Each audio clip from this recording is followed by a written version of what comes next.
What was this?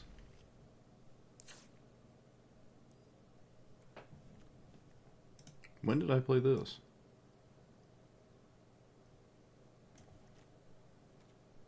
Oh, Artisan Roll.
Is it the back of it?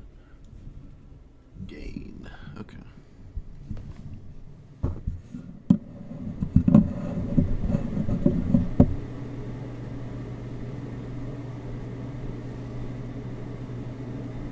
Okay, gain is at its lowest?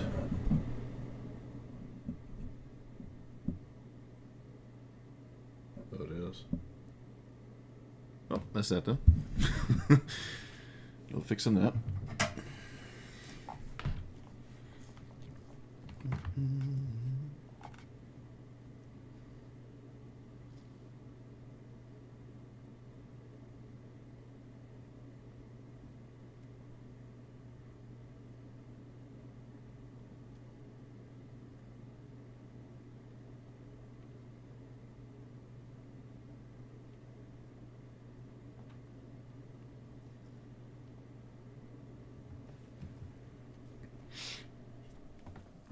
Kind of want to play the Shrine deck again,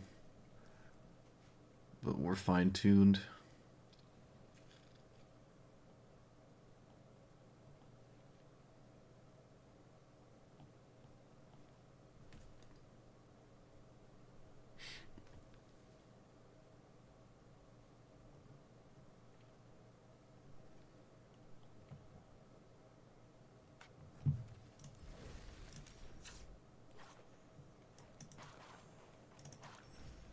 What did I end it on?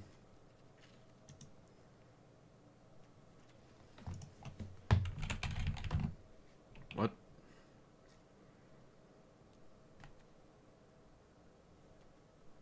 Oh. Yeah. I don't like the bang at all.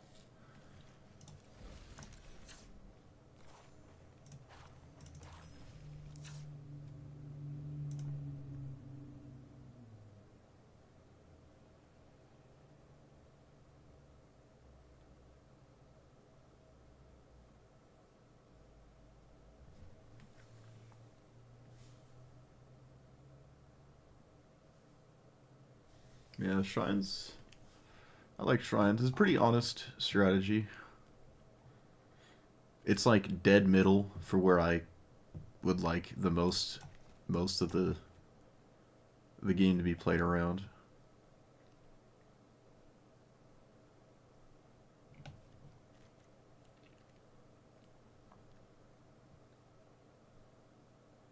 Okay, yeah, so I took out that.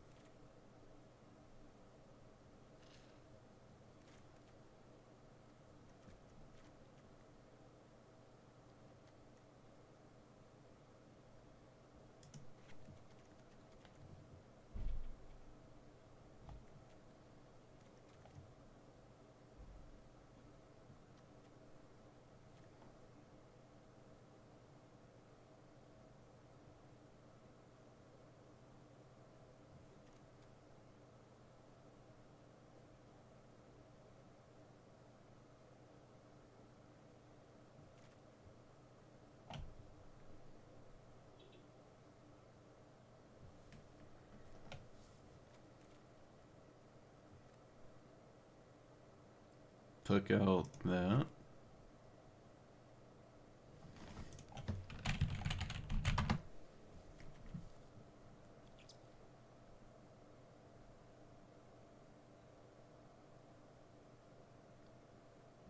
Still, I think the green Honden is lame.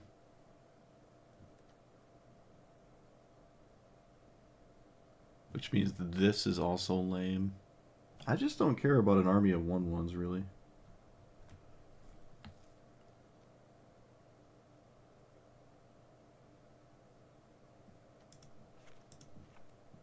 It's not like you need every shrine.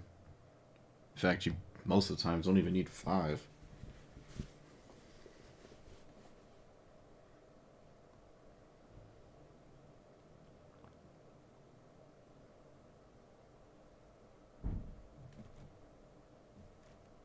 What's greater are other enchantments have shroud? Okay.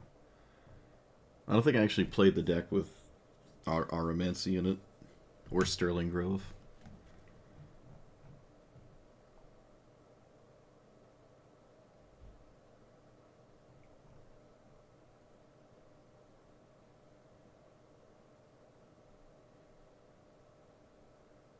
I kind of like ephemerate effects, but I also kind of don't like them.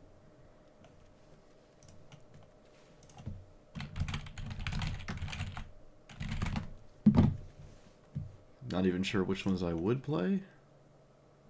At least all the 1-mana ones.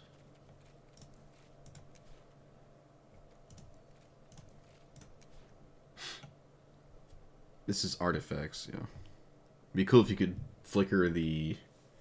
Is there a way to flicker the enchantment ones? I don't know if you can you? Essence Flux...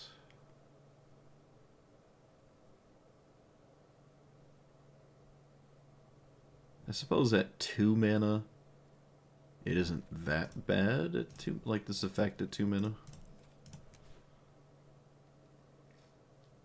This is a couple blue ones at 2.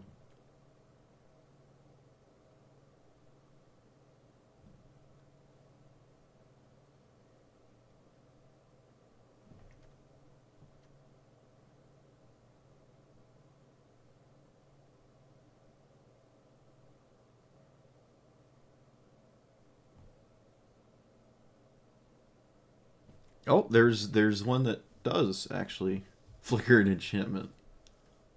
Now, why would I do this?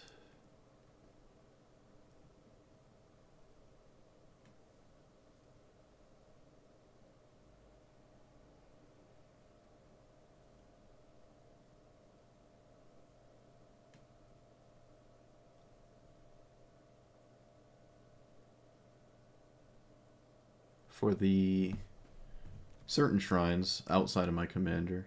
And then this can just going because it simply does it twice. Although the second time is kind of expensive. Oops. I feel like the search filter should be a bit better. Chronicler of Worship? Isn't that already in here? Assuming I think it's what I think it is. Yeah, it's already in here. I can't say I'm the most excited about it, but it's already in here. It was in here last time. Alright, well, having taken out the worst shrines, I already think it's way better. I mean, it's still a green deck, honestly.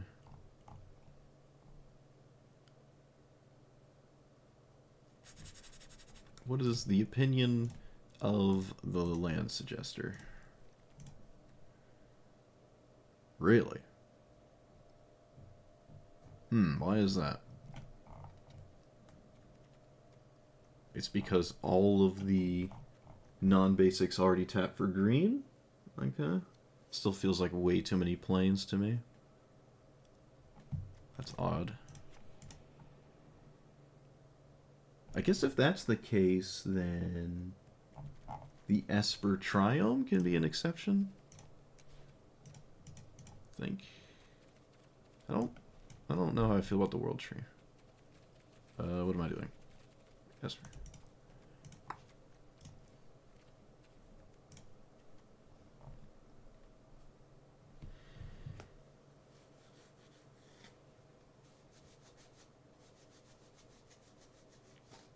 Thassa?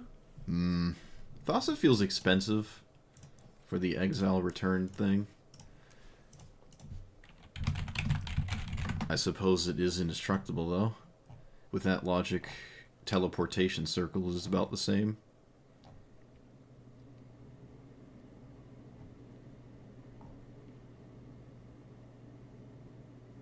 Do I own Thassa? I do own Thassa, yeah. Yeah, it's just teleportation circle.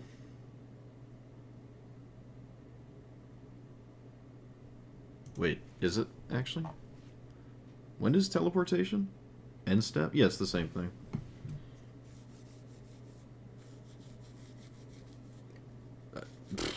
I guess. It's like a...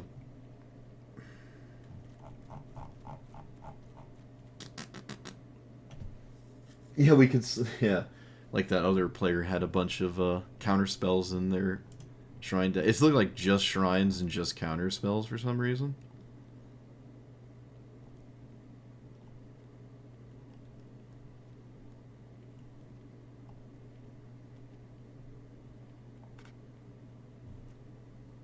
I'm not gonna airbend.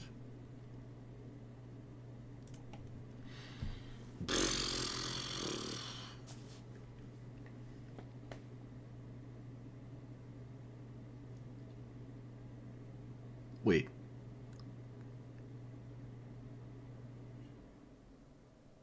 Huh. How did Farseek not make it?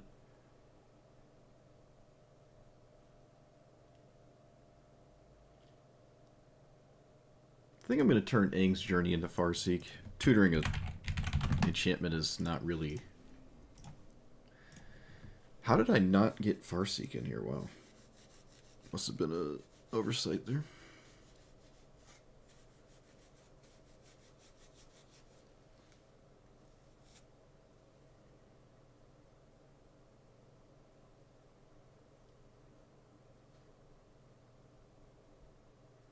Bloomvine needs more forests. That might be why I had so many forests. What's the not Bloomvine? What's the not Bloomvine? Haro?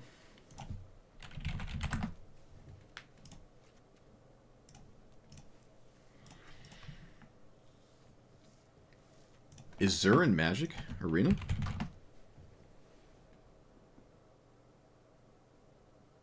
Oh, it is.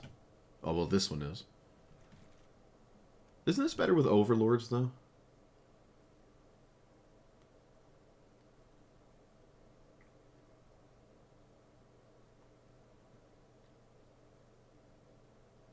Yeah. That's more of an Overlord thing. We don't have the real Zur in Magic Arena.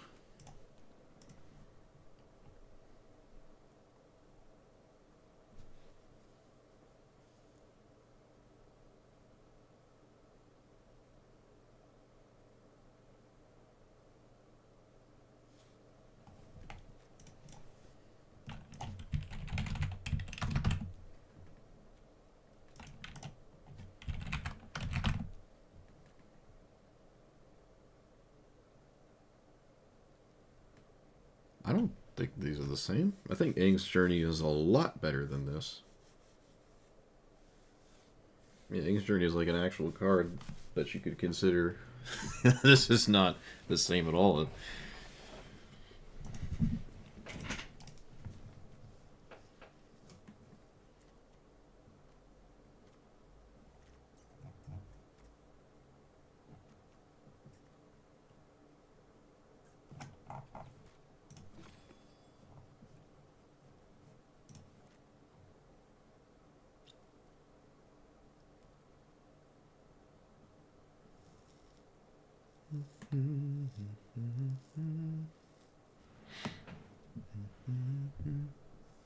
Ponder Preordain.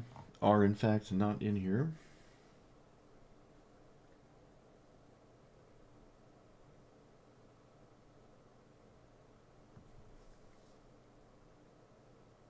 What if we just didn't play bribery?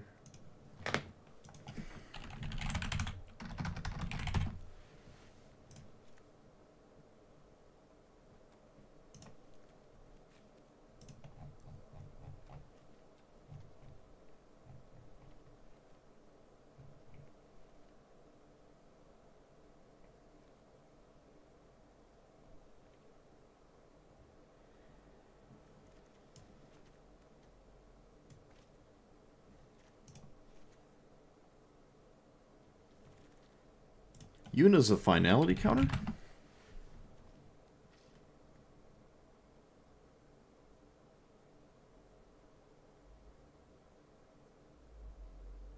Yuna's only doing something if I've lost stuff.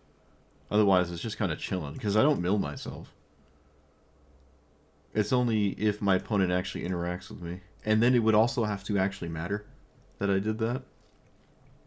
So it starts to get more and more niche. I just don't mill myself.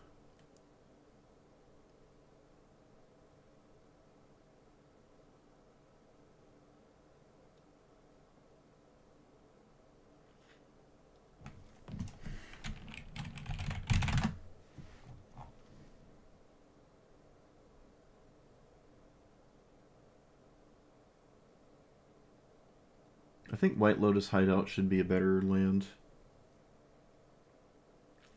There's no need to play this.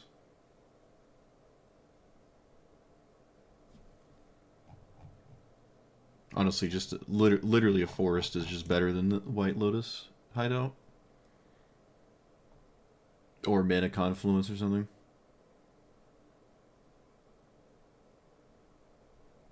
Yeah, I mean, I'm not a fan of Rest in Peace effects, but you know, some people are. The closest I'm gonna get is Ghost Vacuum or Cling to Dust.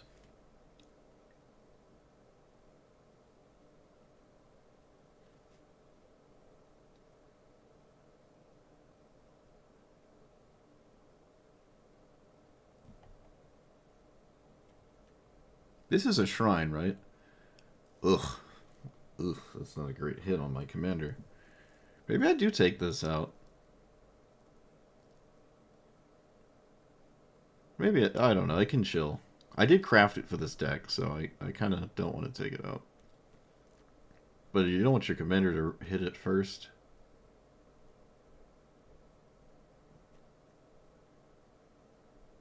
Not really.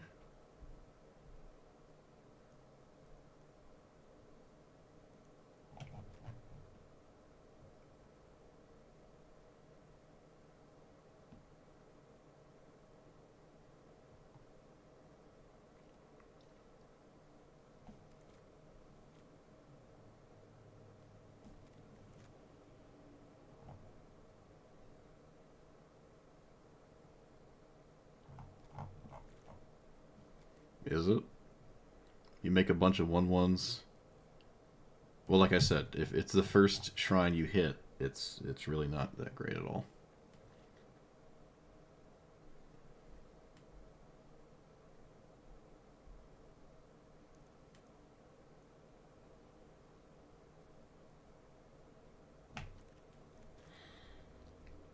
No, I'll keep Dark Ritual. Oh, I didn't think of that. There's actually no red cards in here. Can I get rid of the mountain? No, I still need the mountain.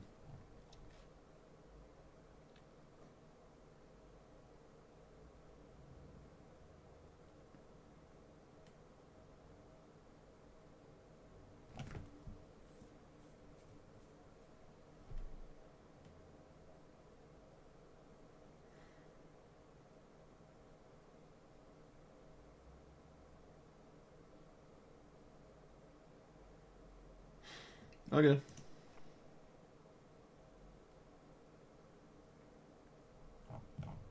Does that make it... Yeah, it makes it easier. Get rid of this. Add that. Makes that easier.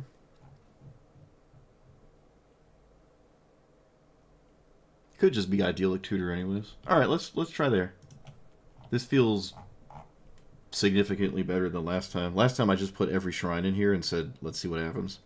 But with way more whoop, can't type in the dark. Way more fine-tuned amount of shrines in here, just like the particularly good ones. Feels a lot better. You can add room for just better cards too. Everyone who plays a shrine deck is gonna debate what shrines you do and do not play. I just think these are the ones I'm currently interested in. I'm sure there's like 2 or 3 more that people are freaking out. Why aren't they in here? Like the green Honden and then the white Shintai that make 1/1s, but I just don't really care about 1/1s at all. Also, the new red one is the 3rd 1/1 generator. Just don't really care about that stuff. I didn't try any ephemerate effects last time. I think I'll try them this time. Like when this is just sitting in play, which has actually happened to our opponents pretty often. When it's just chilling and your opponent doesn't like do anything about it, it doesn't trigger, right? Now I think I said that last time, but that's not really a big deal because at some point it's probably going to die anyways because your opponent is probably keen on trying to kill you. So you might just be able to block with this at some point in the game. It also has some kind of ability on the bottom that might do something. I almost debated taking this out, but I did a craft it for this deck, and it's a mythic rare.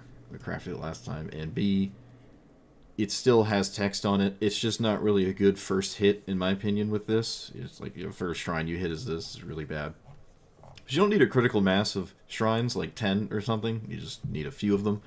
There was a game where someone had the 3 blue ones in play and still lost. It was kind of nuts, but if you're ever in a spot where you have the 3 blue ones in play, it would be a testament to the flaws of your deck that you did not win after you have done that, because you're drawing like 10 cards a turn.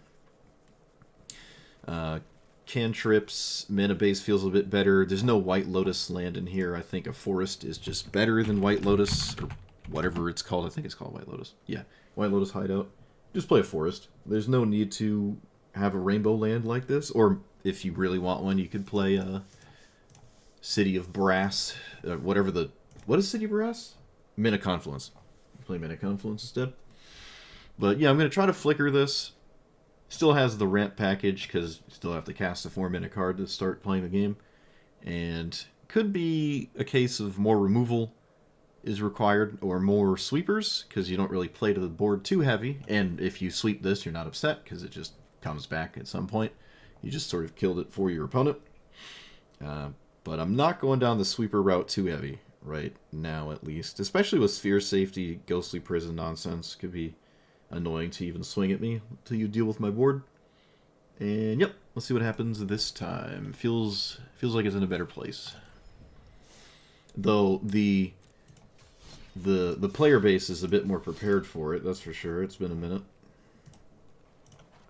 And it's pretty popular. But I like where it is power level-wise. It feels dead middle, and I'm a fan of that.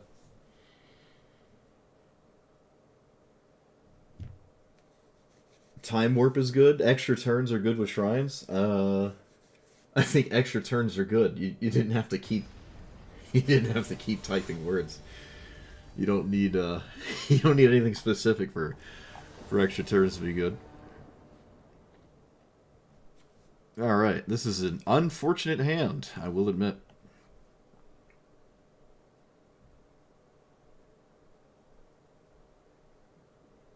Yeah, they're going to end up as blockers, I imagine, most of the time anyways. But I'm not super sold on that. Oh, I was hoping this was a Thoughtseize. That's an interesting one. I like this one a lot. They didn't errata this, I believe, so it is actually 30. So in like normal EDH, it like does something. Could have played the 1/1 instead, but they're always trading. How would you not trade? Do I play? I'm gonna play this. We're gonna get a Swamp. Yeah, we'll get a Swamp. All right, we have all the mana. We can technically preordain first. I don't know if that's what I want to do. And oh well. I know they're commander triggers when I do that, but still. Oh, hey, we got the best card in our deck. Isn't that great? Isn't everyone excited for me? I'm gonna just not trigger Kimball here. Do they have an answer? It's a black-white deck, so they can answer this, but they have to. They don't answer it! Oh no! Oh no. La la la la la la la. Alright, well, we're chilling. I'll play this. I'll play this. You can kill it. That's by all means. By all means. You have to kill it, probably. You do not kill it. Okay. Day one. I'm going to kill the Sarah and not the Kimball. Oh, okay, sure. They need Farewell or Cleansing Nova. I don't think I did this a single time last time. Okay, my opponent could have literally blown up 2 of my enchantments and chose to instead make this a 6/6. I think that is obscenely incorrect, but I have some degree of faith in my opponent to maybe make the right choice. I just think that was the wrong choice. Number of shrines I control. How many shrines do I control? 4? I lose 4 life when I cast these? What if I just cast Ponder instead, actually? Go Shintai is interesting, but I'm going to shuffle this. Okay. Alright, I mean... Oh, alright. My opponent did go this route with that Sarah.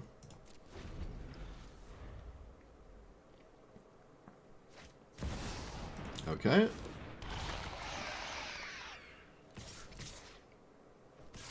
You gotta pay 2 for the ghostly prison.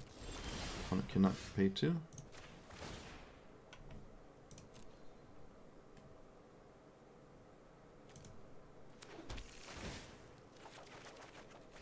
I go to... Oh, wow. Alright, maybe I made a mistake here. You ever just make a really bad mistake and lose a game because of it? Whoops. Alright, I somehow lost this game, and I'm impressed by myself. I lost this game. I should not have lost this game. I just got complacent. I was supposed to target this with the red shrine, and I targeted face. Because it deals 5 when I tutor up another enchantment. Alright, well played by my opponent. They just gave me, they flexed so much confidence that they could beat Shrine that they actually beat it. They actually beat Sanctum of All when they really should not have been able to beat it there. Whoops. Oh man, I got too caught up. Oh, that's funny. Alright, I can't get mad at that one. That's really funny. I just decided to lose. Oh. That's good. Yeah, that's what. See what happens when you don't concede? You end up winning. My opponent won in a spot where they should not have won. That's why you never concede.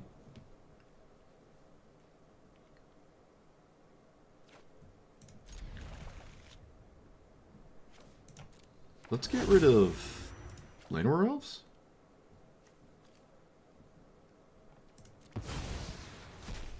Because we have burgeoning. I could have also maybe got rid of this as well.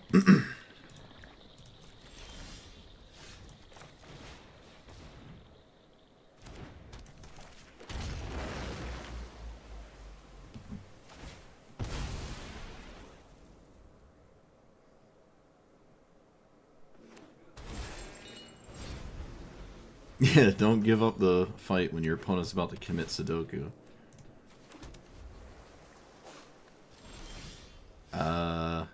I have no idea what I'm trying to respect here, but I will cast this. Let's get a green and a white.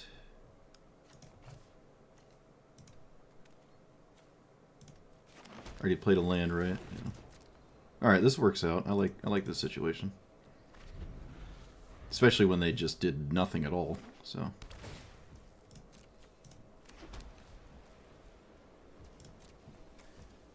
We're gonna cast Brainstorm.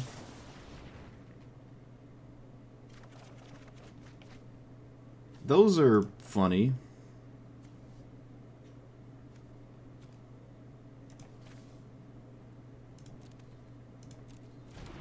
This is an instant.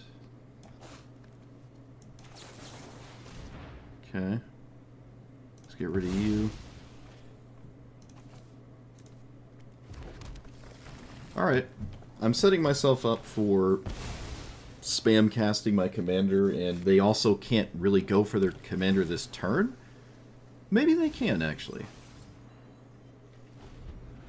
But I'm just dodging all the counter spells this way. My opponent's literally just doing nothing. So, like that, like how are we upset? If it's wash away, we might just lose on the spot. There's not really much I can do about that. Play. Yeah, there's not much I can do about that. Guess it's not wash away. Take action.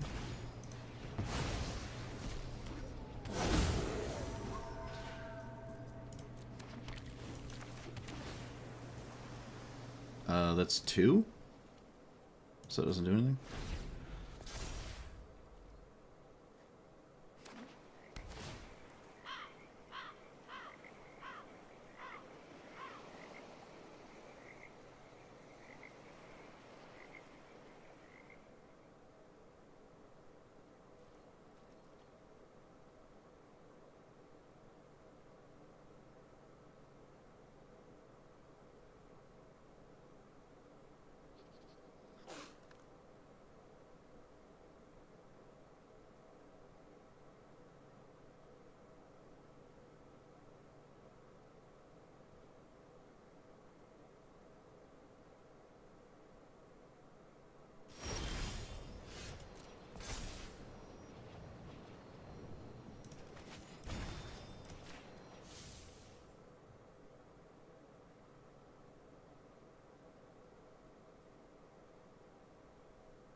Very strange. Very, very strange.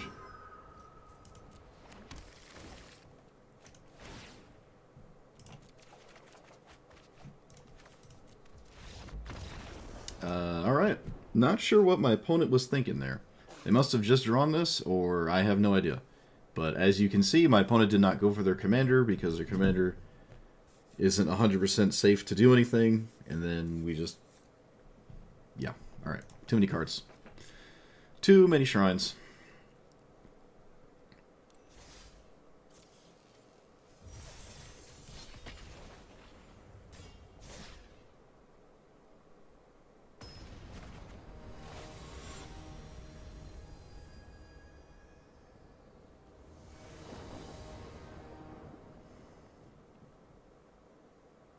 They misread subtlety?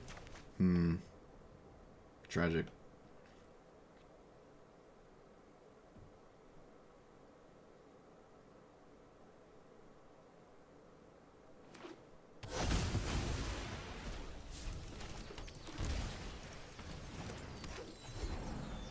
Scavenging ooze? What?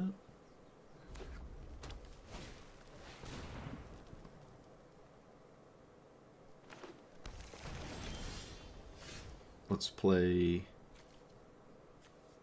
nothing, because rip.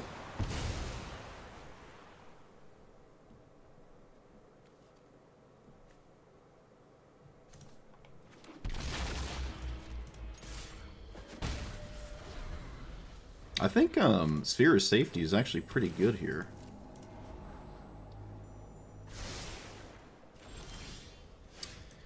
I could get Sanctum of All in play right now with this, but I think I'm just not going to do that. Earthbound X, combat damage. Okay. Behold, my 4/4.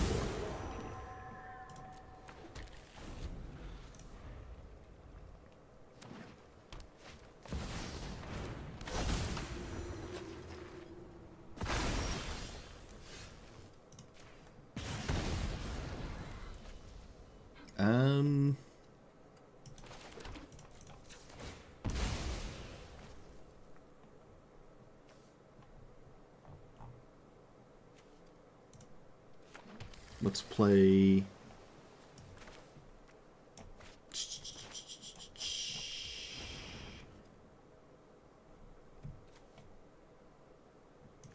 more Hondas? And always swords this. So I can't do anything.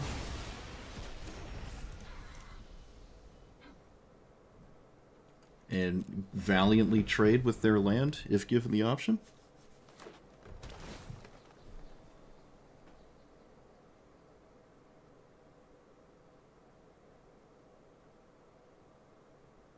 I don't have 5 mana.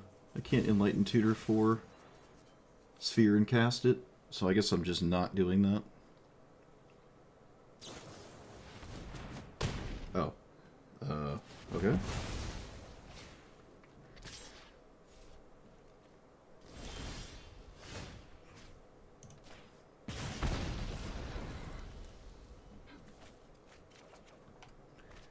That makes my turn easy.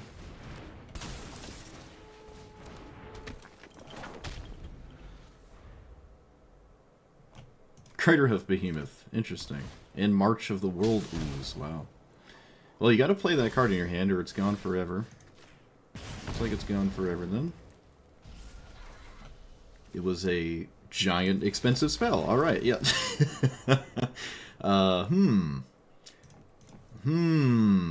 That was my opponent's hand.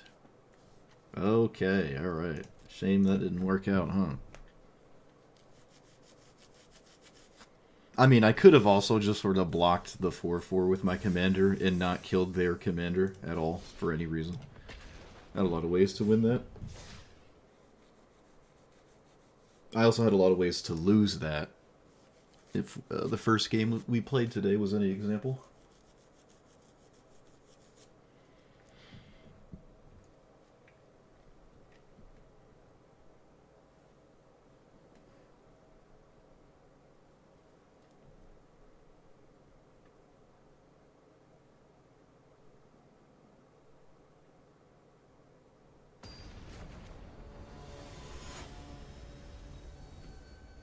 Turok.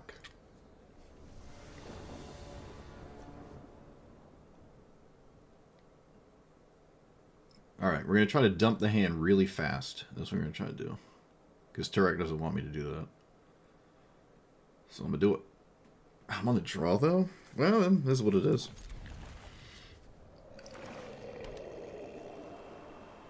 Duress, please? Come on. Why is it always Thoughtseize? Why is it always Thoughtseize? Come on.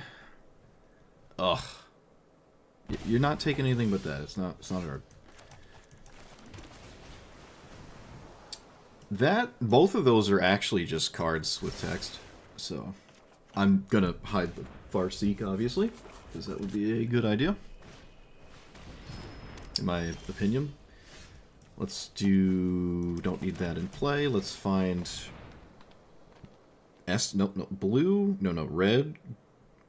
White. Black. So Mardu, red, white, green is the best I can do here.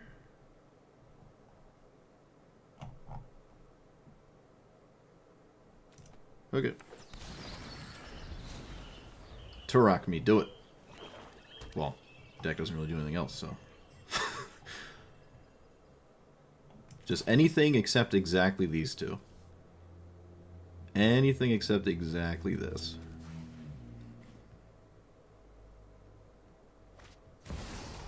Alright, my opponent just didn't kick Turok. What does that mean? Why would you do that?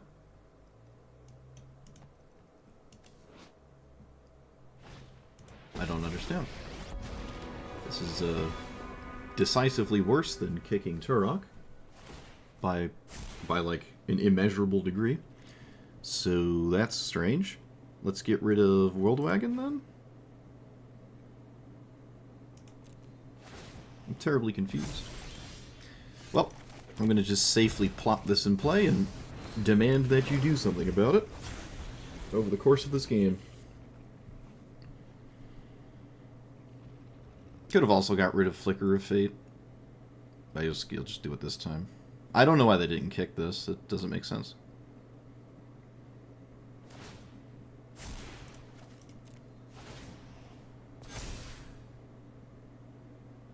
Please play Mind Rot.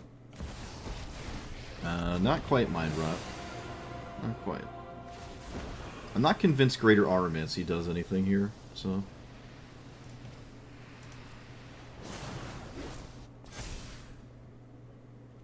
Oh look, a possible ban evader.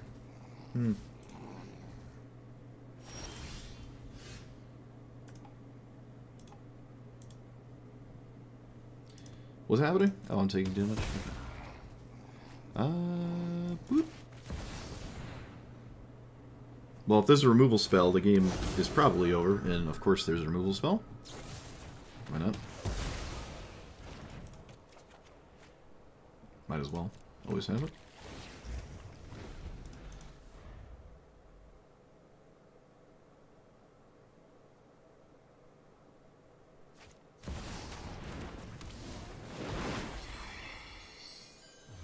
Alright. You got it. I guess you don't have to kick it when you just have the nuts.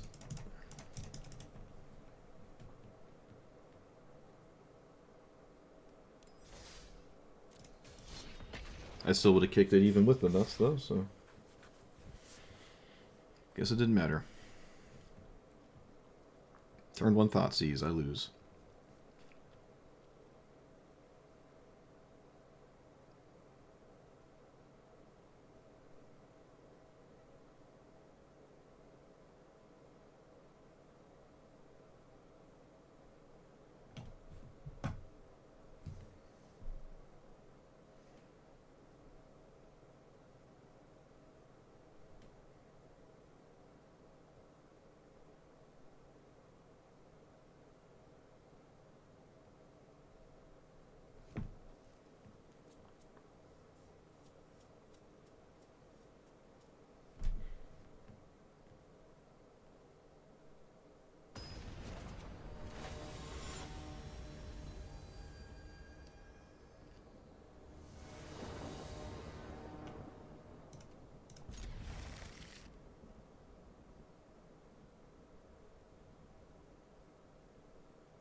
Do I play this? I think I will.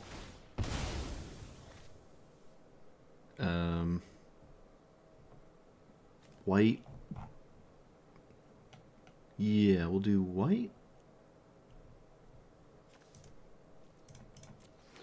We're just gonna play this.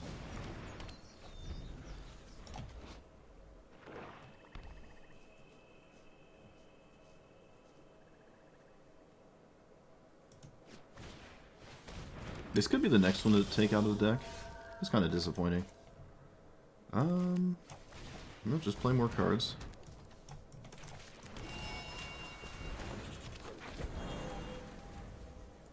Green. No, I don't have Sanctum Mana.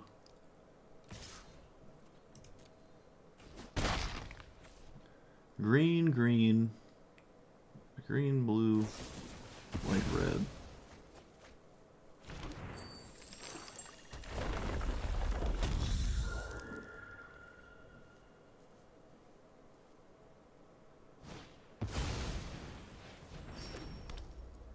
There is some kind of 1-mana spell. It was a not very good draw.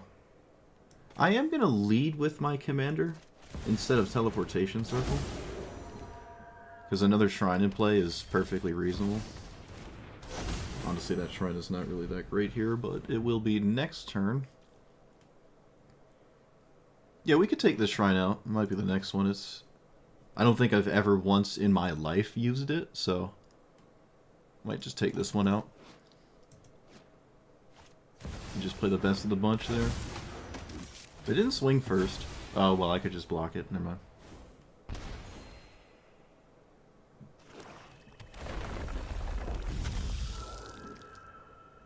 You can't really kill my commander because I can just recast it. Oh. Apparently you can kill my commander. I don't know how that is the right plan, but it is the plan that was made. let's get a mountain. Shore up our issues. Yeah, I don't think they should have killed this or whatnot. Oh, yes. Yes. Oh, I love it. Oh, my favorite one. That is definitely my favorite shrine. It's my favorite shrine. Oh, it's my favorite shrine. It's not even close. I love this one. Oh, it's so great when you play it. Oh, I love this one so much. Yeah. You're not gonna win now. You shouldn't have killed my commander. Just shouldn't have killed it. Now, I can flicker it anyways, but, like, killing this is not productive. You should have probably have killed, wait a minute. What did they use? Outlaw? This is not an outlaw, right? It's just a shrine. Yeah, they should have killed this. In fact, I don't really know why they didn't kill this. It doesn't make any sense. This is what I said last time we played this in the intro, I think. It was like, this is gonna just be killed sometimes when it really just shouldn't be, and it's just chilling as a 4/4. But I guess my opponent can't swing into it, but it says Death Touch. You have to kill this. Just made a mistake there. Now, it's probably over anyways, because I'm still vomiting shrines. But definitely a mistake, in my opinion.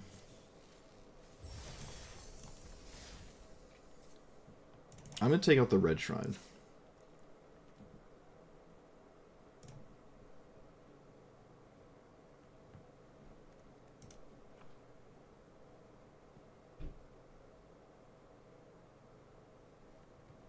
I'm not concerned about pitching a bunch of lands.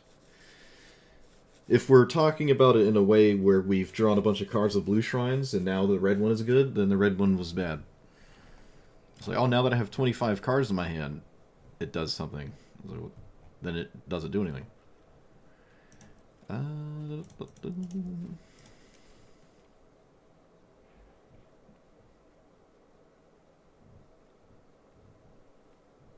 When have I swung? I don't even remember swinging once.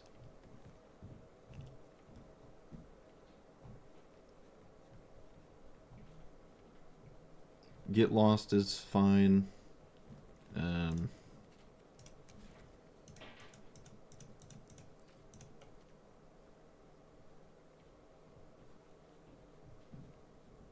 I suppose Atali is fine as well. What if we did play Atali?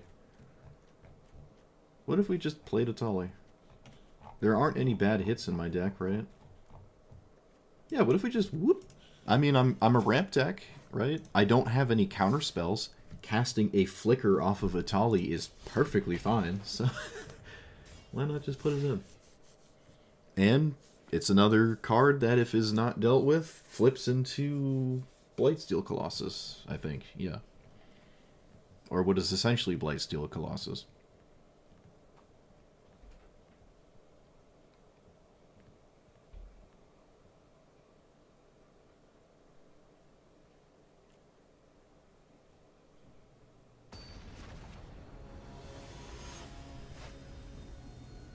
More or less.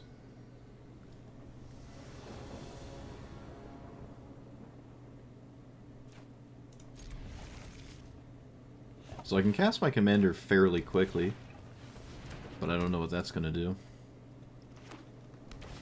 I can also just lose immediately, which it looks like I'm going to.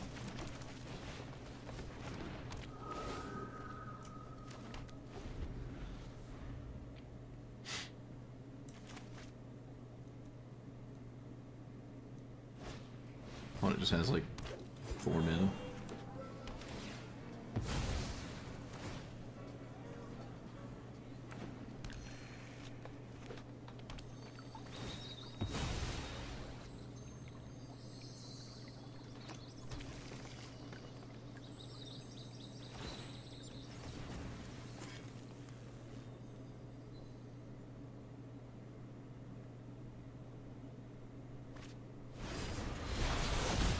Okay.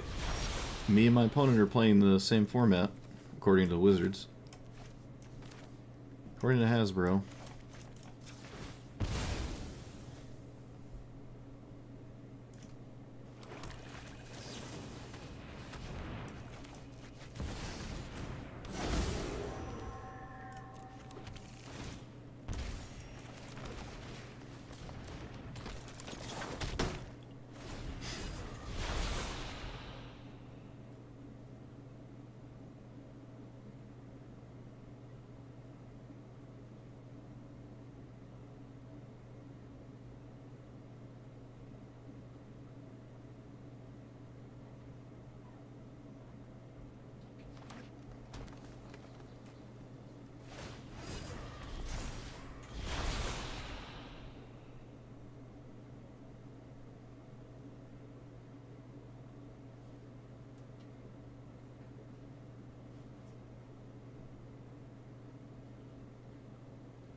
I have no snooze emote anymore. It's all your fault. Cool. Rafellos Exploration Haste One Ring. You got it. Totally the same format that I'm playing.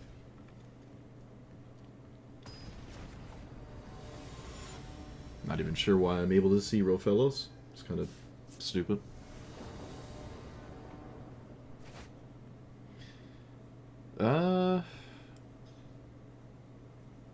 This just barely gets there. I would still like to really draw land, though. And we'll see.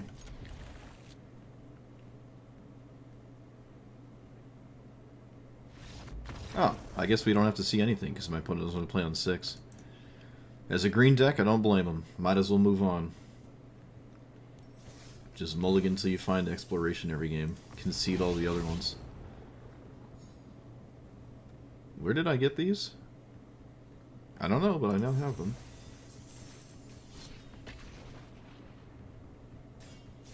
I'm not finding turns to play the Scythus effects.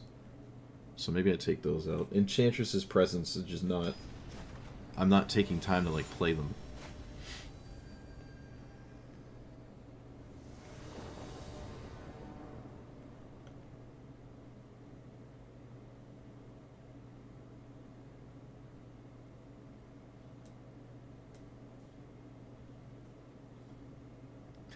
This is a huge play versus draw scenario.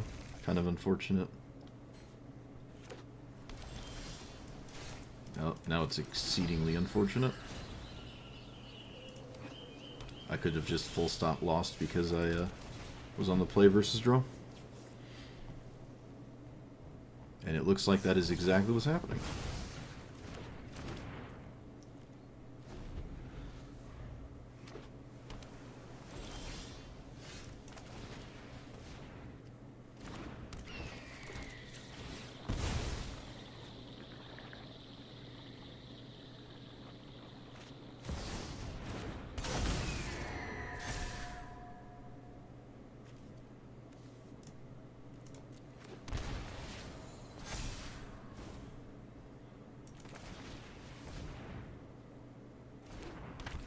There's also subtlety. Alright. Oh, it whiffed. Always whiff.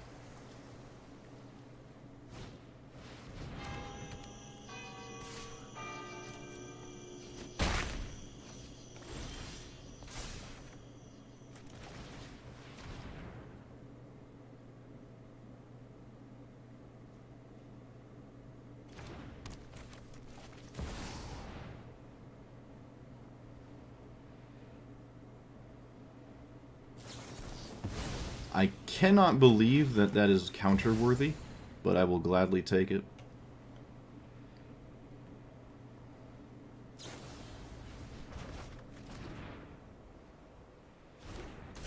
Seems a little nutty to me that that's counter-worthy. I don't know what the problem with that card is. Still, again, seems to be subtlety in hand.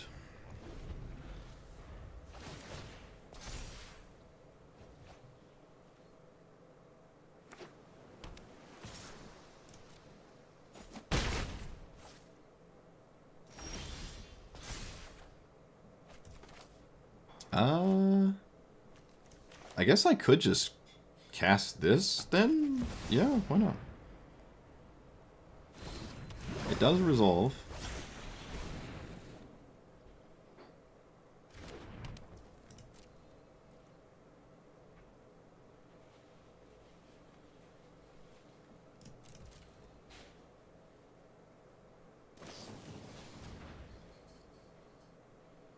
This is a scry, so I should do this.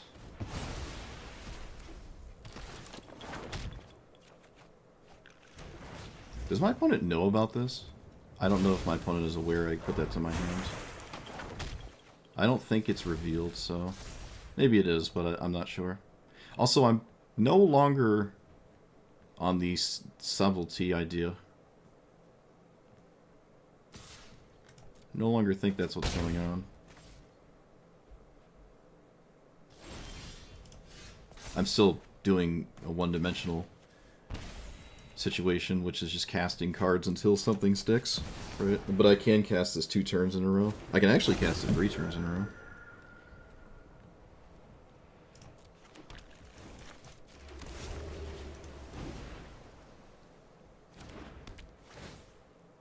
And they can also just have no counter spells. That works too.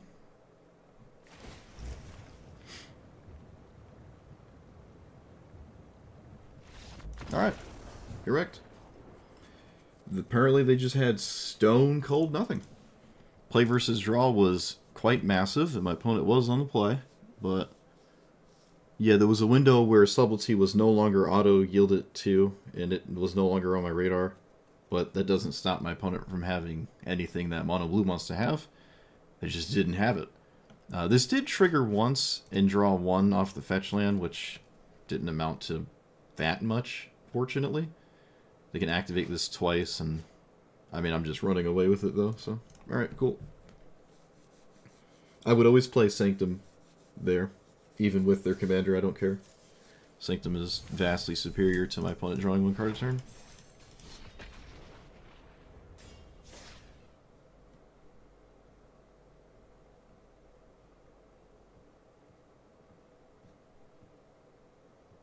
Yeah, this is a lot better than last time. So far. Hey! Alright, well, it's kind of up in the air, other than just specifically shrines. Have a green source. White, black, green. White, black, green. There it is. Sorry, opponent. Can't read. Bloop. Building my commander? It just looks on the top until it finds a shrine on the top of your deck and then puts it in play. You just keep looking at the top till you find a shrine. Alright, well, I almost just straight up lose to Wash Away.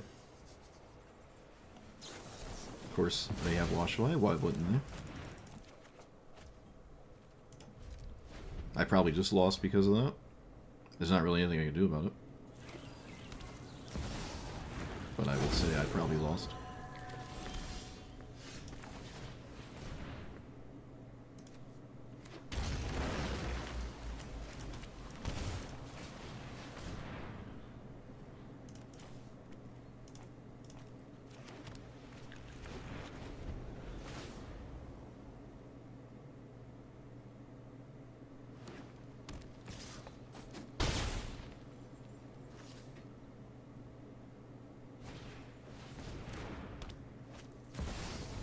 Yep, of course. Just chilling with absolute perfection over there. Finds the best and only shrine that matters in the matchup. Let's see if we can do the same thing. I think it's probably too late anyways, because again, Wash Away into Sanctum. Alright, whatever. Must be nice. Can't beat perfection.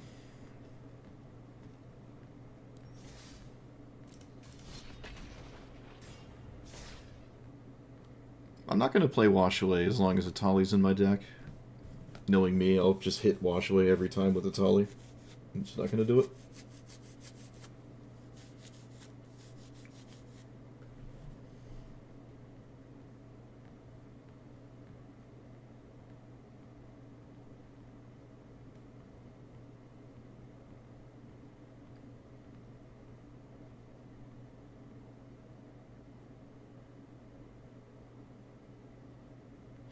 This one's a lot better than the other Shrine Commander. Couldn't tell you the last time I saw Tasigur, wow. Especially Leovold all over the place. Tasigur's kind of cool. A little weird.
Do you have to exile Uro?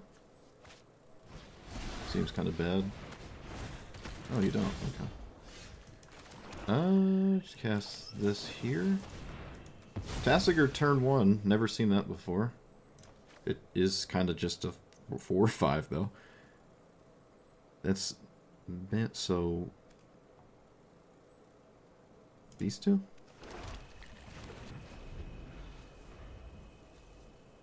Oh, this isn't ban. It's Sultai.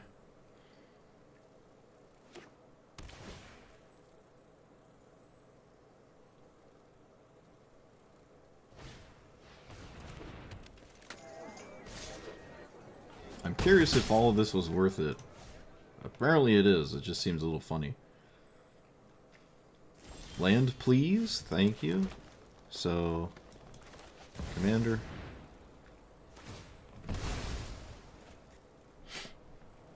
Lose to wash away again, apparently.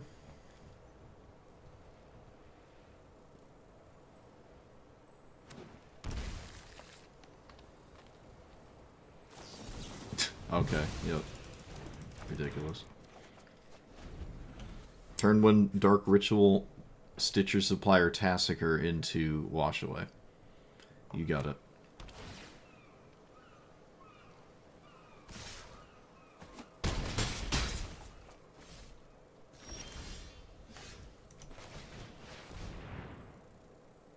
Apparently I can't play the game.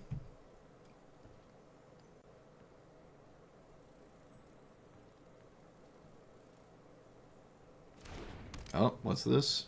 Do I get to play the game?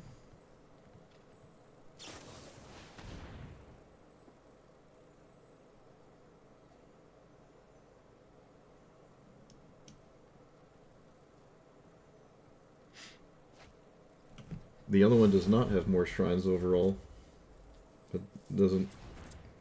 It doesn't do anything with shrines.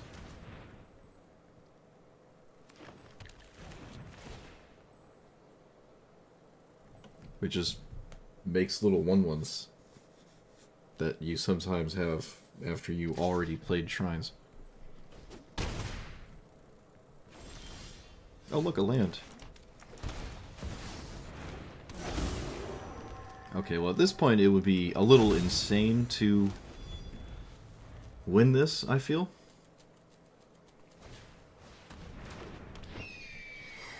Dark Ritual Stitcher's Tasigur turn 1 into Wash Away. Wait, they made a mistake? Would they make a mistake? Ledger Shredder is played first, yeah. Oh! Yeah, that is now a rather large mistake. Yeah, that was a mistake for sure.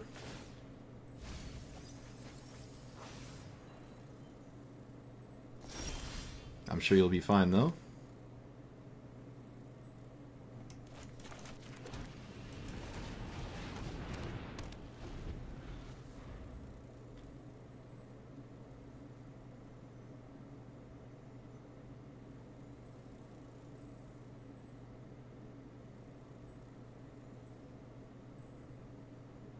I mean, all you have to do is swing twice. Just attack me twice. Probably pretty easy to do.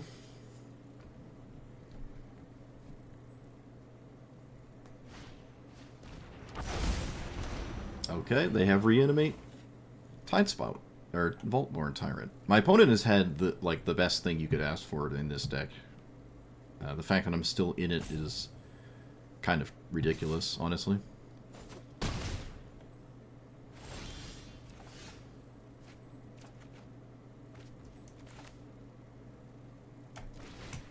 And now I am no longer in it, because I can't put another enchantment into play.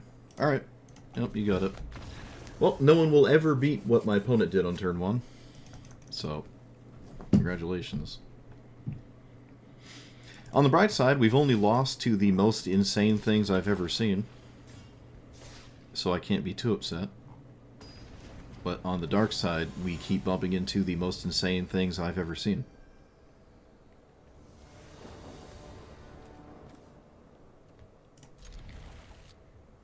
What is this? Jet mirror? So I need blue? Yeah. I need blue. What the heck is this? You can cast things as flash. Alright. I can't imagine this is the deck that likes that, but it's what my opponent put into play. So what do I know? What do I know? That seems a little nuts, though.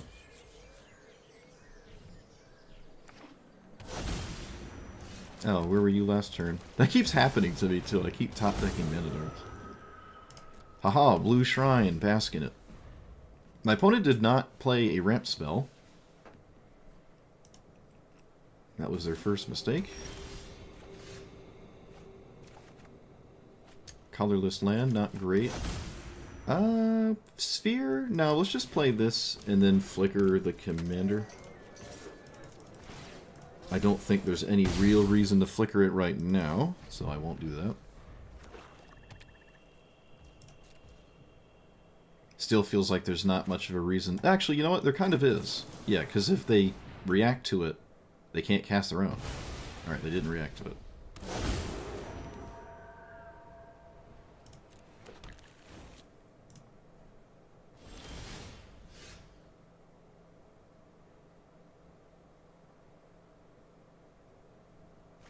When am I building the spider? It's kind of vague.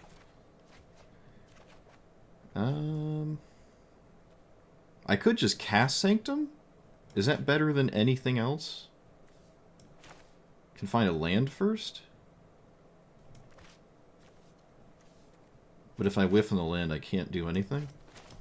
So, it's hard to not just cast the best card in my deck, honestly. It's a little difficult to do that. Do I trade? Yes. Oh, it's not a trade. I have Exalted. Alright. Forgot. Alright, well you set all of this up. You did nothing for 4 turns, so it would take quite a bit, in my opinion, to turn this game around right now.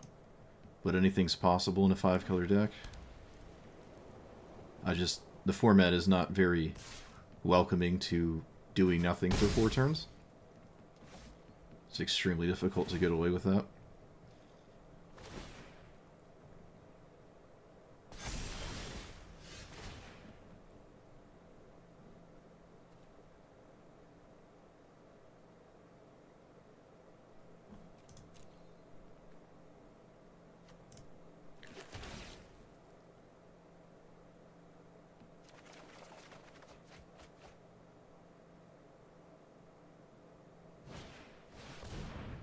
Okay. Alright.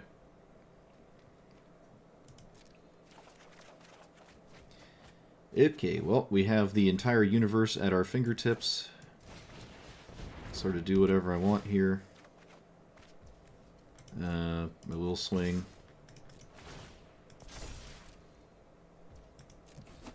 No, I already talked about why I'm not running Una.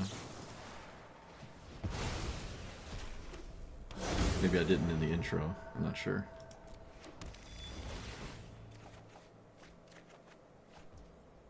Opponent has not given up yet. I commend them. I shall play this because I don't really care to think about anything else. So I'm just going to play my cards. Can't trigger that. Discard 7 cards. Jeez. 1, 2.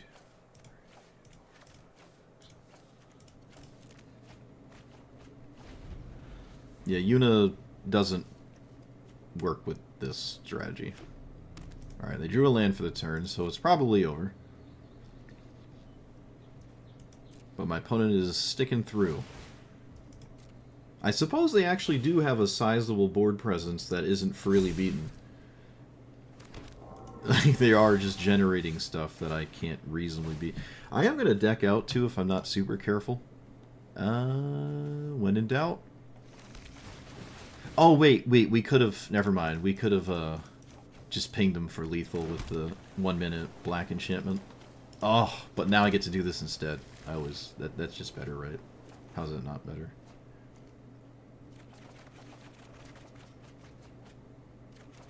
Alright, well, I'm also getting kind of close to actually decking out. I gotta be a little careful there. So, 1, green, Oh boy. Well, what do we got? What's on the top 15? Nothing of consequence. All right, command tower. Boom. And then Essence Flux, I think, kills my opponent. I don't know how many more shrines there are, but if I hit the 1 mana one, I think they do just cease to be. I did not hit it. Tragic. There are no more lands. I draw 2. Oh boy. Oh no, what have I done? Oh god. Is that going to trigger for each one? Oh no, it is. Okay. I thought there was going to be more triggers than that. I think I'm interested in trying to find the 1-minute enchantment that wins the game on the spot. Oh wait, we have it in the form of Sterling Grove. Hold priority, cast. That's not Sterling Grove. Cast Sterling Grove. Let it resolve. Oh, that's on cast. Oh. Wait, no, we're still fine. We have a champion. I'm finding ways to make this hard for no reason. Do this. And then crack this. Remove control. I don't need it anymore. Put our win the game card on top. And then win the game with it. Alright, my opponent conceded upon immediately seeing it. So what I think happened here was my opponent was just looking at the cards in my deck just to see what could go into my, like, their own deck. Seemed to be the case. Like, they're looking at every card. That's probably what I would do too. Yeah, I would say that's what's going on here. They just wanted to see what I was doing. Look, they're playing the 5-minute draft card. That's funny. Imp's Mischief. What? You can play blue cards. You don't have to play this as like a... Huh. Alright. Interesting. Yeah, I don't know what's up with Leyline. I don't know what's up with Leyline. It's not a bad ability, it's just not necessary, right? Like, if this was just explosive vegetations, you'd... Well, I guess it wouldn't be turn 0, but still. Okay, yeah. Was I going to deck out next turn? Let's see. We had 9 shrines. We draw 18. Let's say we draw 20. 22, 23, 24, 25, 26. I can almost deck out before I would get to my main phase to then kill them. Ah, but that's so unlikely, though. Oh, Sanctum of Stonefangs is basically lethal anyways. Yeah, right. It's hard to deck out, I think.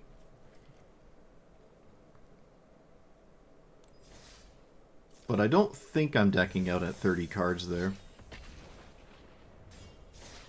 I'm not 100% on that. It would have been funny. Although I would also have to have actually got to next turn. Because I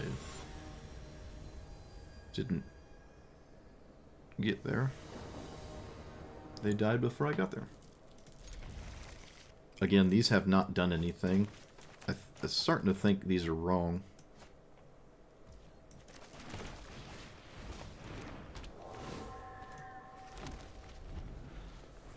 Do I cultivate or do I roots? This lets me get a triome. I think I'm going to get a triome instead. Cultivate's better in a turn where I just don't play a land drop. Let's get Teamer.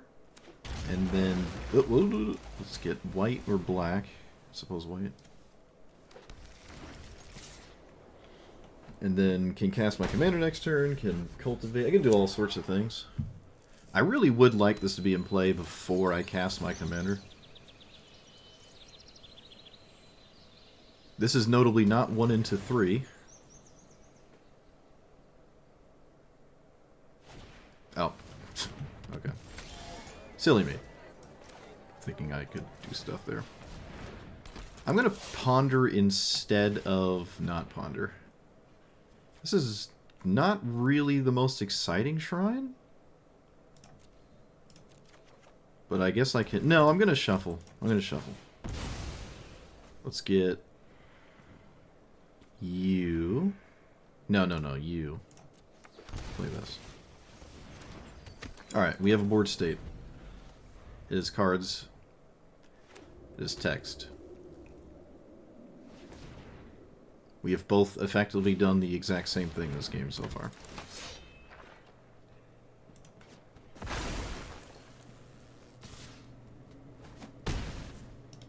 Why is this unblockable? Is it always unblockable? Oh, it specifically says this land can't be blocked. Okay. So they have, like, the best land possible, basically. A lot of good draws, don't hit any of them, as is tradition.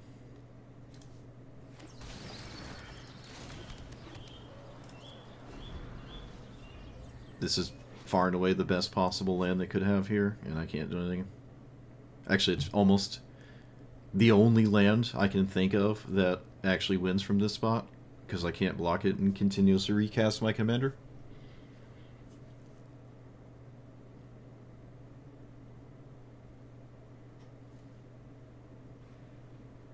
My opponent probably doesn't have to play more Magic and I lose.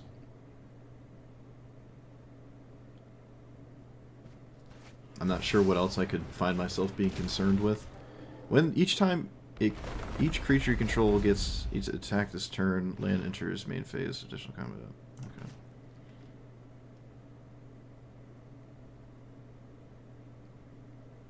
Well, I can't do anything, opponent.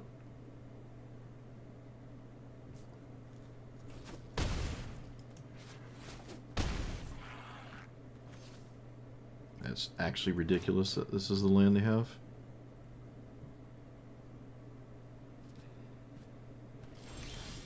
I draw literally nothing. I can't block it. Congratulations. Yep. Fun. The only land in their entire deck that wins.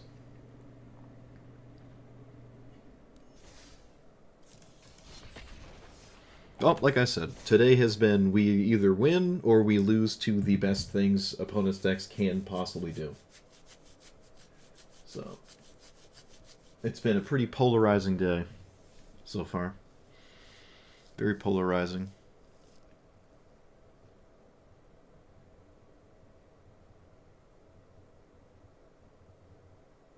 I don't think any of my losses have been close. It feels like every time I've lost, I've just been completely dunked on to the point where, like, I might as well not even play it out. I'm just getting absolutely trashed on in the games I'm losing. This hand is decent if it draws anything remotely significant. Otherwise, it's not that great.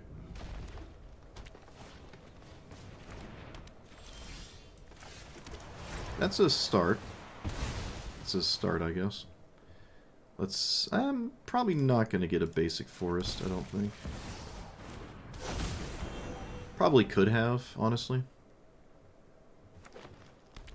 I don't think it's ruining anything, though. Yeah, we're gonna try to get ahead here.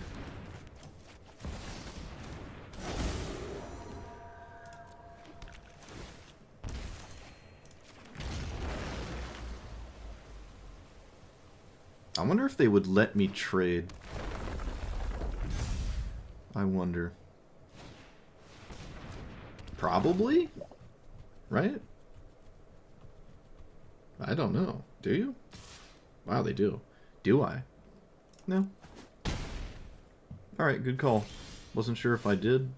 And I didn't. Let's cast this into tap land of some kind. And then pass the turn. Both of the threats have trample, so rip.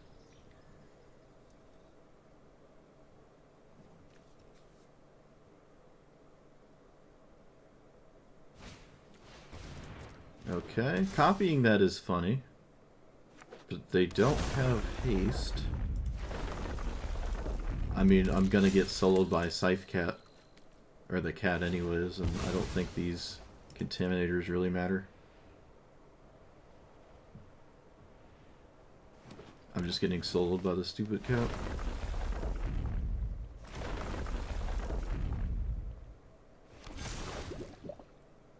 So dumb. Like I said, our losses have been our opponent doing completely egregious things. like, immediately, and I don't have anything I can do about it. They have trample, so there's not really anything I can... If I double block...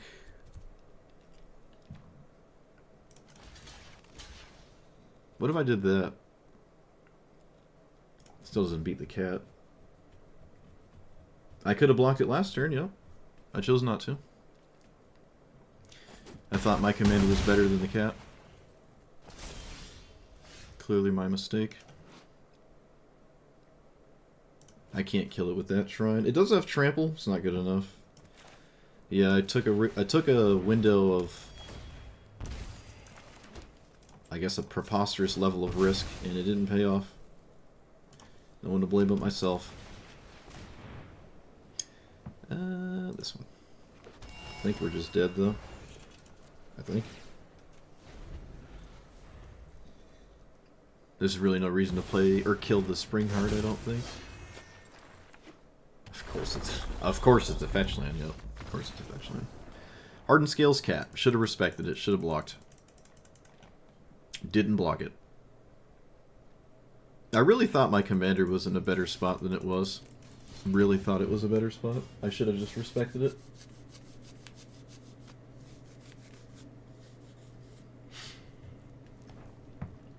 This poor judgment by me. Of course, they have double fetch land to top it all off. They never missed a land drop. Turn 1 Hardened Scales, turn 2 Cub. Amazing. It's better than Bristly Bill there too, actually. Had to block it. That means I'm doing nothing, but that's just where I had to go with it. The game would have looked different. No guarantee I won, though. The game would look very different. Now we'll never know.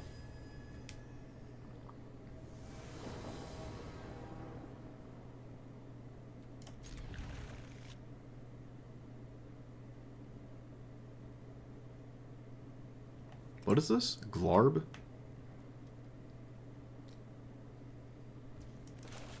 I guarantee you they mulligan for a 1-drop.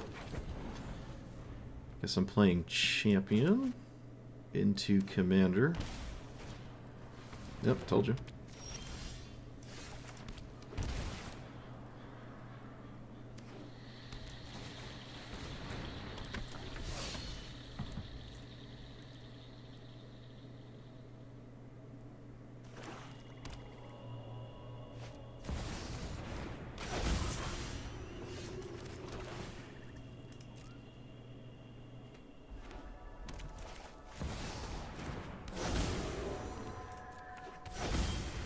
Of course we hit that. Not ideal.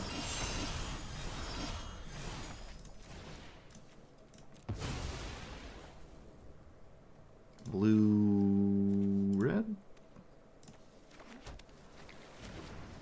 Can't swing. They did draw 2 cards, but still not really ideal.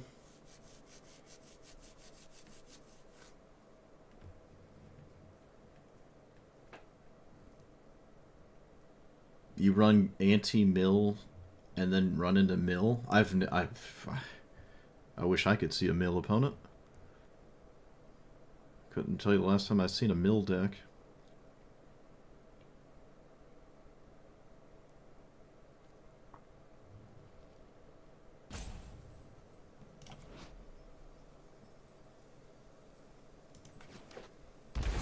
It's literally burgeoning versus my entire deck right now.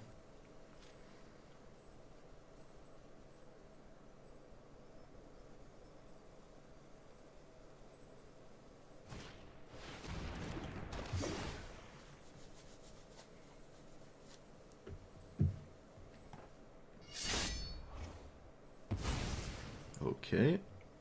Doesn't really do much for my opponent.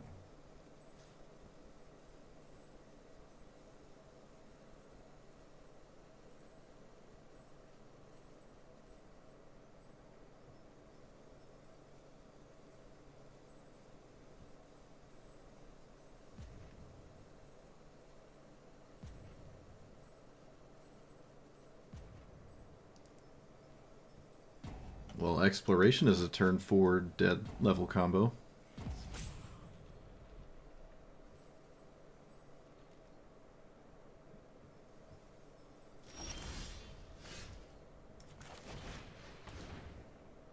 My hand is awful. So I suppose I'm cycling this Triome.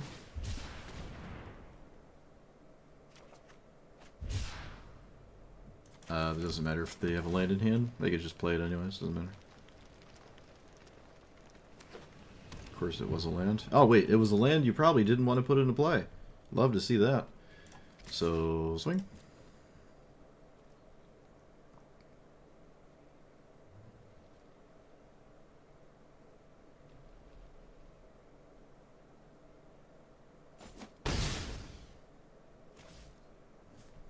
Why are we sandbagging so hard, opponent? What are we doing? It's literally burgeoning versus the universe.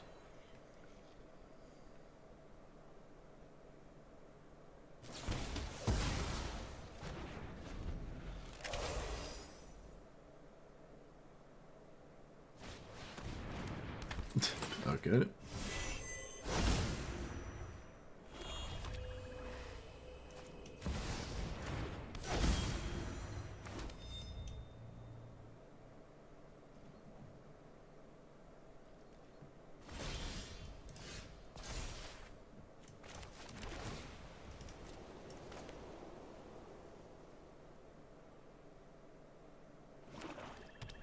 It's actually comical how this card is single-handedly keeping up with my entire deck.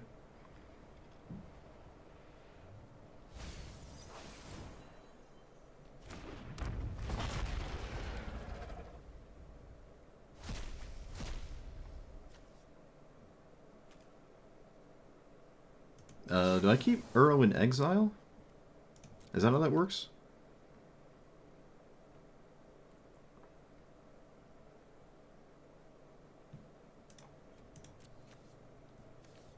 So I keep Uro in exile. Okay.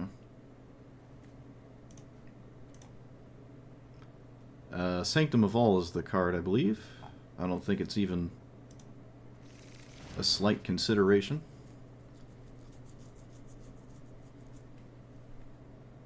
Do I swing? Swing there, trade, block. Block. No, I don't swing. Atali is a must-answer threat. It does flip into a serious problem, so...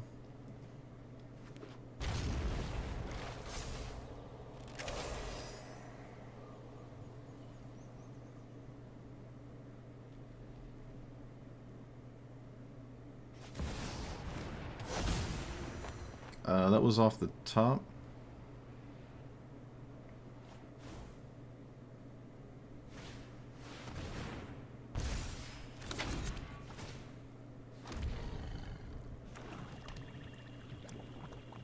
Now it's a question of, do I swing with Atali or play the...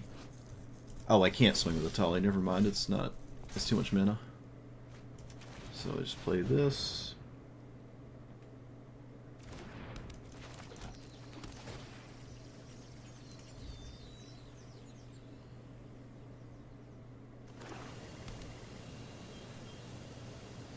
They've ceased to ever miss with the burgeoning.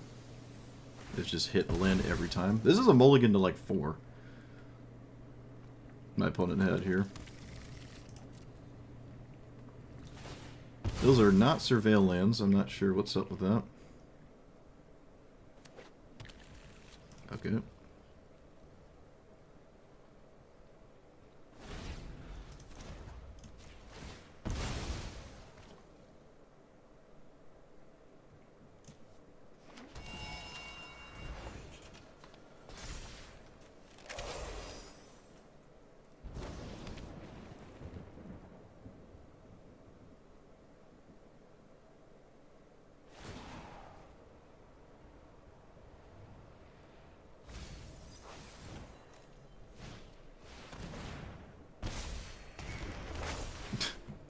Alright. Ridiculous. You got it. Ridiculous.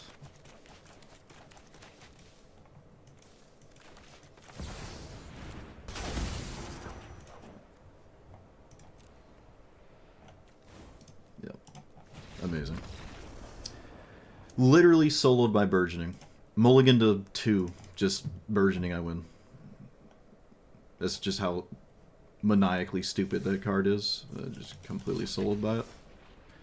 Totally and utterly soloed by a 1-mana green card.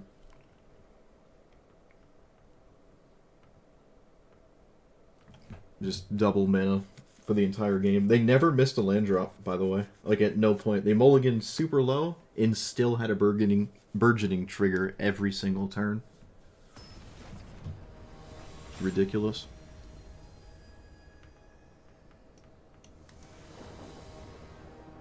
Played off the top, just ripped everything they needed right off the top. Which is part of what Glarb does, to be fair. It is part of what Glarb likes to do.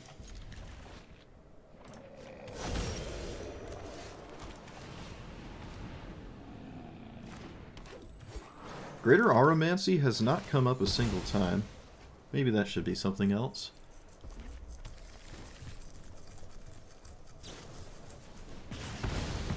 Alright, answers my mana dork. I'm still playing this instead of the mana dork, I think. I mean, I'm playing the mana dork instead of this, I mean. I said it right, I promise. Okay, answers my second mana dork. Alright. That's gonna be lands. And I think I'm gonna just play this because it's yet another must-answer threat. We could just find lands or forests with this card after. They gotta run out of answers eventually. Looks like they did.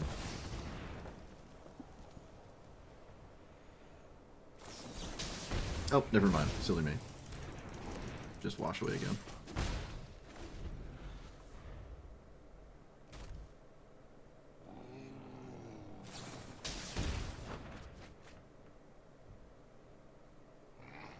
So far, triple 1-mana answer. Brainstorm. Looking for lands, probably. Probably. It's not a fetch land. How does that matter? Manus, cast a non. I don't care at all about that, so let's play this thing, get rid of Boseiju, get green and black? And then play Greater Auramancy. Have little respect of my commander at all. I do not at all care about this.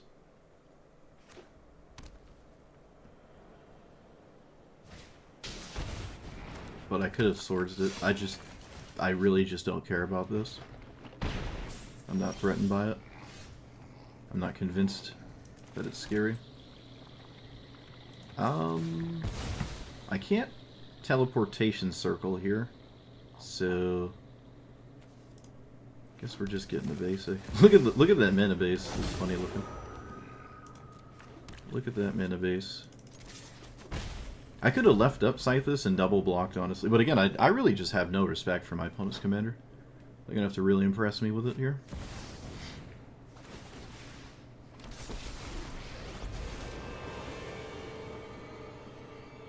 Killing my commander doesn't do anything except remove a stat stick. But I guess they don't know about the Dark Ring. Well, wait a minute. Don't I have the mana for it anyways because of the Shrine? The Sanctum? No, I'd still need a land, technically. Okay. Well, I have it, so...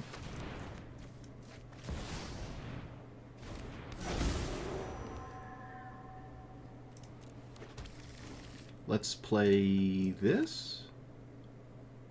Yeah. I could play this to draw a card, but I guess I'll play that instead. Love to see this block here.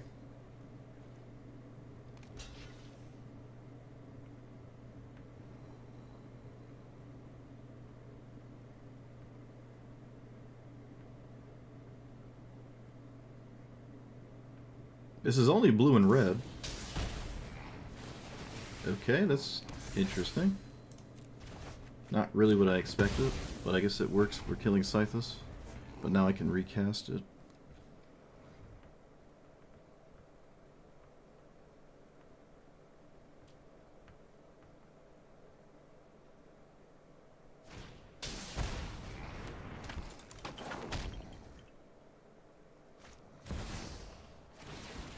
Oh, there's no way you get to dump your hands. Come on. Really? Ugh. I just get nothing for my Black Hound in here. That's super annoying. Alright, Commander's becoming a threat. That's odd, because I would just block that anyways. Okay, we're doing this instead.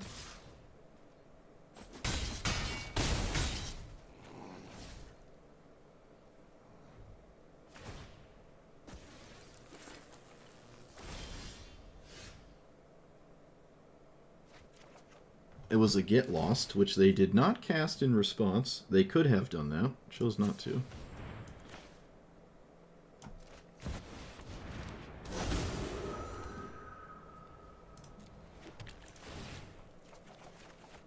I draw nothing.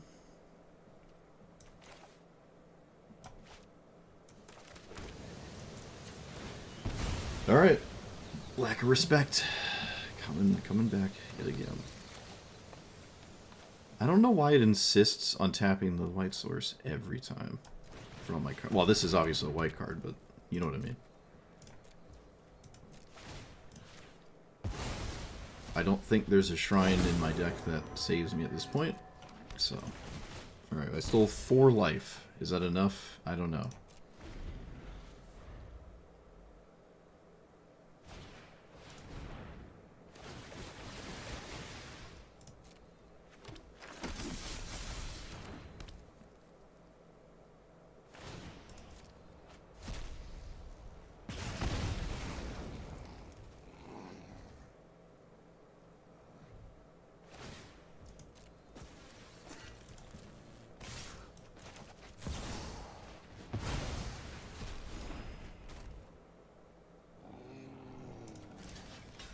Alright, dead.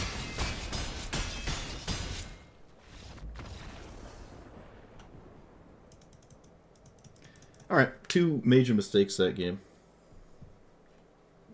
2 major mistakes that game. I'll take the loss on that one. Huge mistakes. The second one was an accident, actually. I didn't mean to do that. Alright. My bad. That's my bad. I deserve that one. I fully endorse that loss. That wasn't my bad.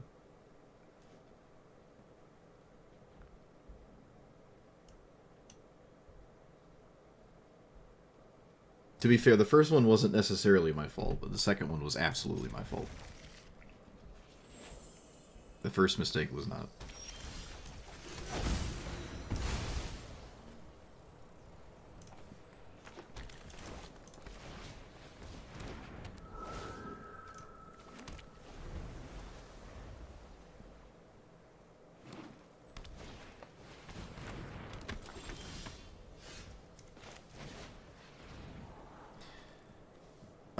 Keep the... Ugh. Maybe not... One of them?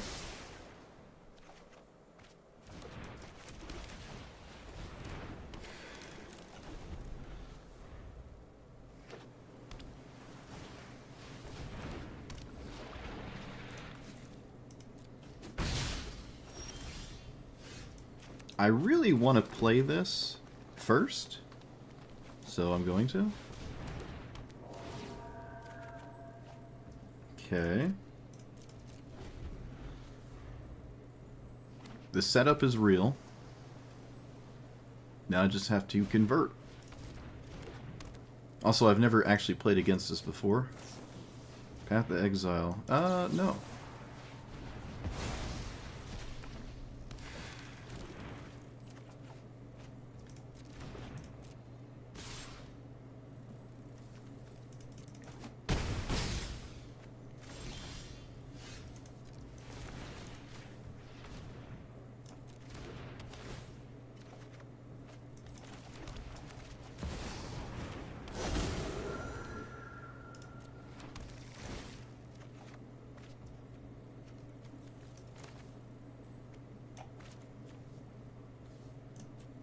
5. So 5.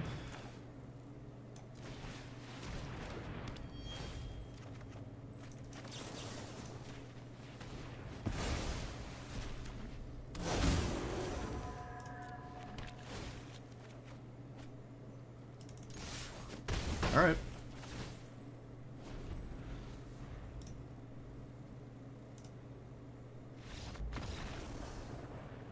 Get me to. I'm not really sure what the next step was for my opponent in this exact spot.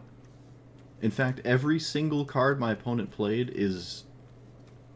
They played 4 different cards from like 4 different strategies, I feel. So, all over the place here. Absolutely all over the place. Yeah, would have been neat to see what was next, but I guess we will now not see what was next.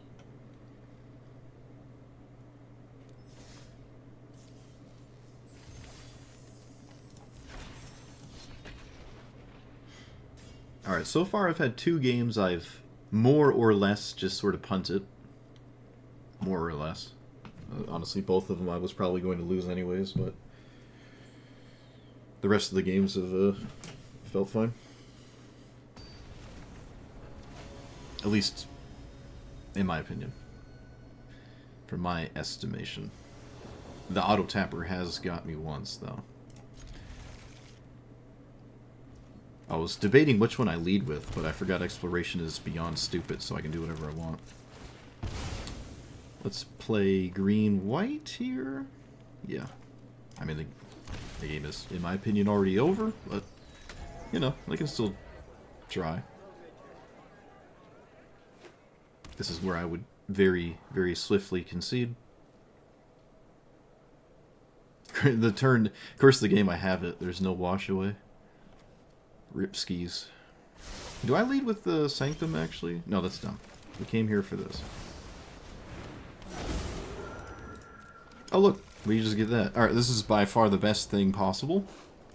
Bar none. Yep.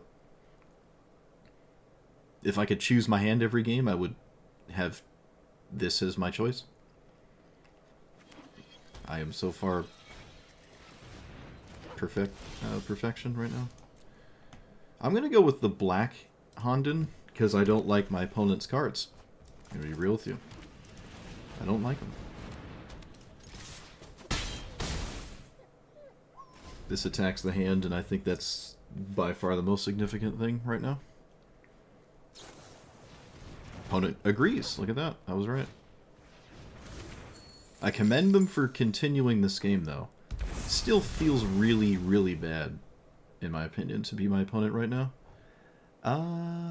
Yeah, let's just get more mana so we can do that at some point. Draw. Actually, let's just get rid of you. Yeah.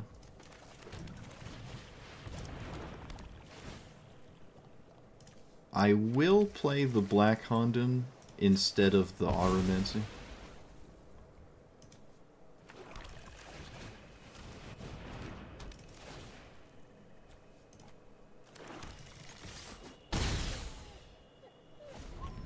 Alright. You need, like, exactly River's Rebuke. You've already had Cyclonic Rift. Of course they have it.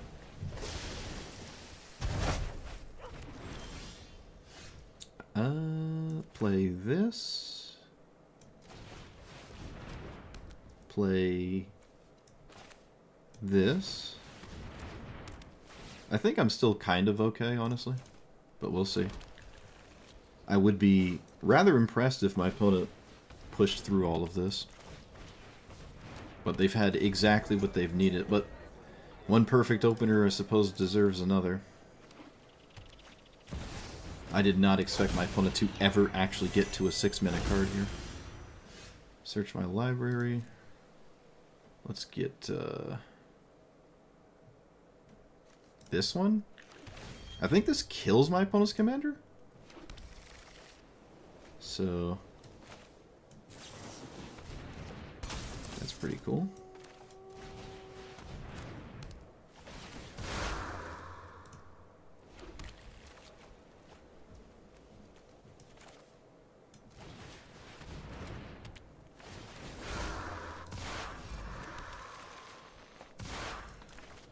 Let's not actually do that. Let's play Aromancy. This is a colorless one. Yeah, okay. Oh, I have another mana source. Okay, that works out. Forgot Exploration is still a card that exists. Let's do that.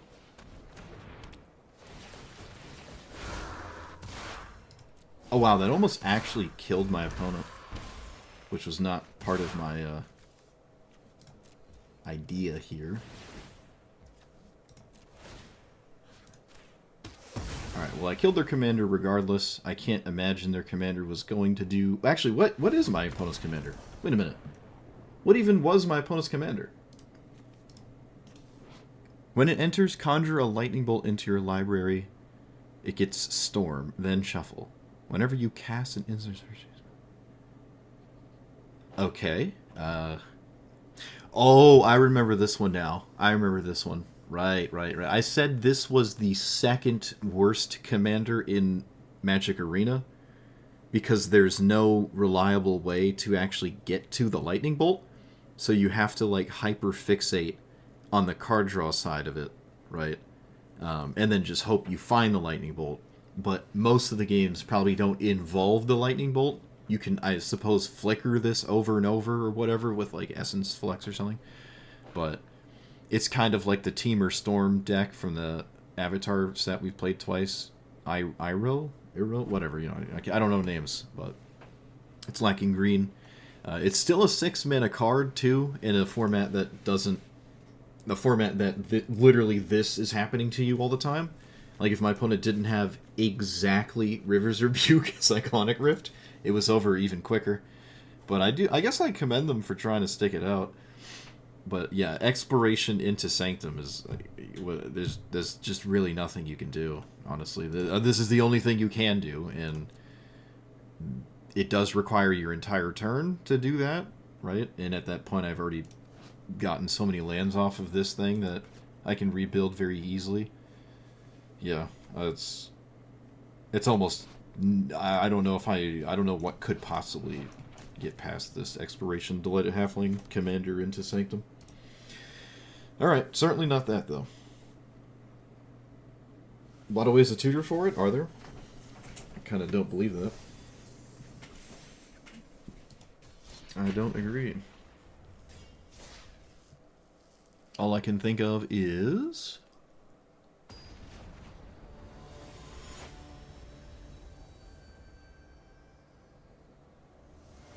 solve the equation? How else do you find it?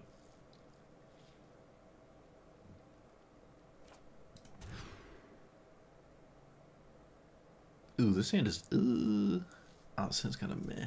I guess we'll try it. Greater Aromancy might come up. Micromancer, is that one of them? Okay. I got stuck on the ones that only find artifacts, but there is one that finds spells, right? Is Spellseeker one of them? Or does that have to be 3 or greater or something? I would love to see it, alright? I would love to see that happen. I'm first in line. Okay, maybe I'm not first in line, because that would imply that I want to play it. I don't want to play it. This is Esper, so this should get black. No, white. It doesn't matter then, does it? No. Yeah, it doesn't matter. Alright. I mean, either way, we top deck the best card in our deck, so...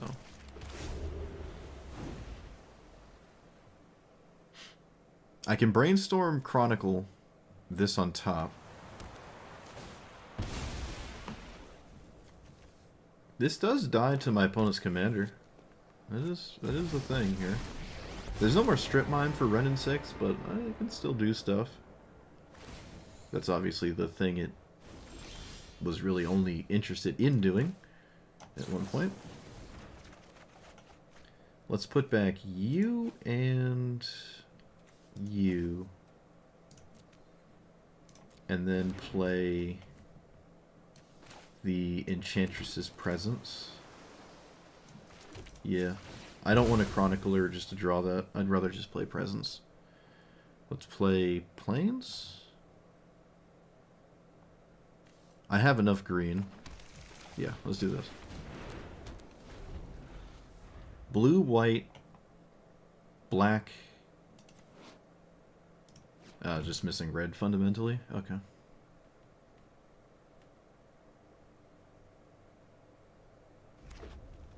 Yeah, Micromancer solved the equation.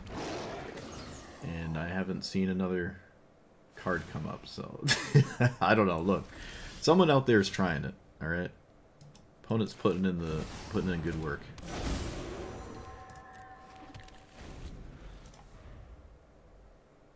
This is a cast trigger, by the way, not an ETB. But they would just kill this anyways.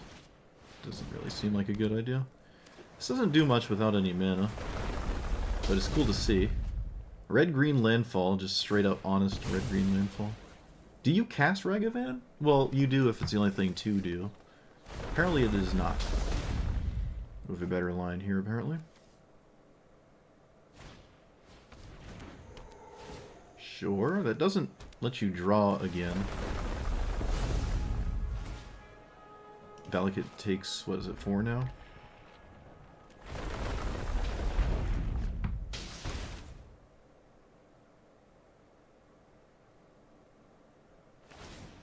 Yeah, I don't think there's anything else to do here. This is annoying because it blocks for free. Although Renin 6 at 6 means I couldn't one-shot it anyways. I might just die outside of combat here. I hit a really bad shrine as well, so...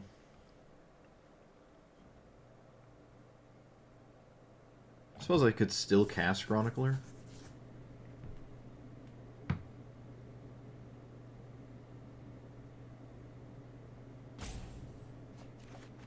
Surprised I had to think about that for that one. Interesting. This doesn't really feel great. Doesn't really feel great there.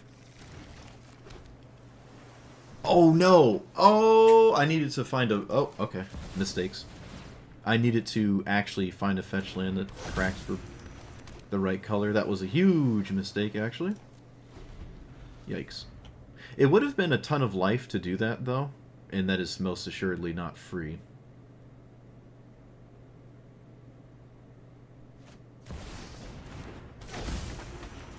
Yeah, it would have been a bunch of life. I probably would have just died if I did that. I might just be dead anyways, honestly. Yeah, I think I'm just dead anyways. Let's just admit we didn't get there. Exploration failed us. We only have one green source that game, which I really don't think was the reason I lost, though. You know what I think is a problem so far is these things. I think I'm going to take these out. The Scythus effects have actually been really bad, which is funny to say, but I think that's true. The Enchantress card draw cards have not really done anything. Another issue with them is... Well, this one costs 4. Is, like, what I'm drawing into would be cards that, like... When I'm looking for shrines, my commander's doing that. I don't need to draw into shrines, I just find them with my commander. Let's take these out. Maybe Scythus can stay because it costs 2. Does it do anything else, though? No.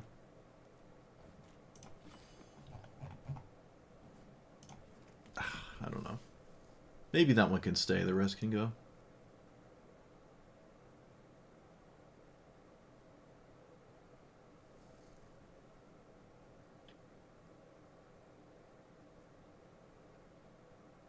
Alright, maybe Itali can go too. Look. I'm not saying Wash Away is right. I'm just saying Wash Away is a really good card.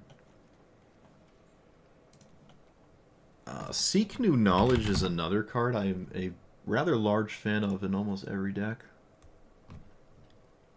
It is just like 2 mana, find 2 things that are not lands, and then get rid of something that you don't want.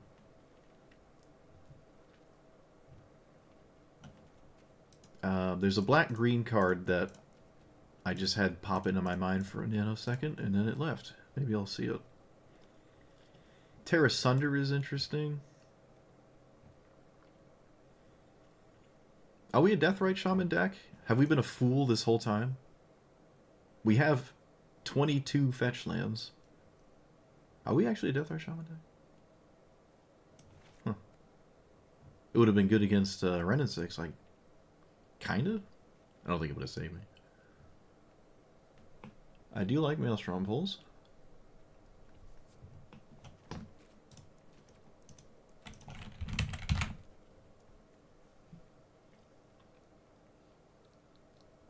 Whenever you... What?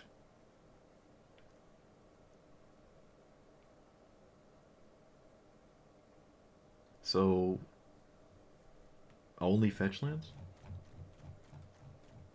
Surprised I've never seen anyone play this. I haven't even seen this in Sephiroth. I guess it really is just a 2-minute draw too, huh? It's actually not that exciting. Oh no, wait, they're non-lands. They're non-lands. Hold on. Rather surprised I've never seen it. Might not have enough though. I feel like it's going to draw one card and not draw the second. I'm also 5 color. I don't have to play a card like that. There's certainly better cards than that, to be honest. Get Lost, it comes to mind. Maelstrom Pulse wasn't bad.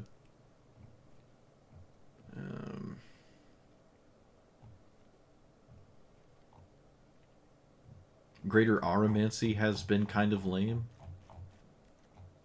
honestly.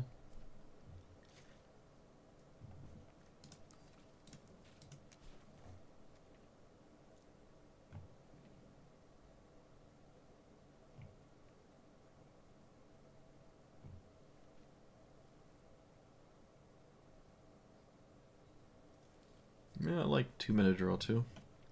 You could just play Night's Whisper instead. And not have to like wait it out to get to your cards. But it is non-land. So we could put Bribery back in. I've definitely gotten games where Expropriate is castable. What about Reanimate? I kind of forgot about Reanimate. It's only really for my commander, and only sometimes. Maybe that's just dumb.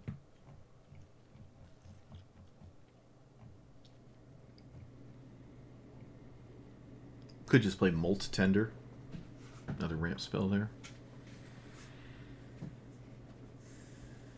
We dodge Blood Moon pretty well, I think. Could slide in a sneak attack package. Like the sick little gamers that we are. This is only... Let me have our creature.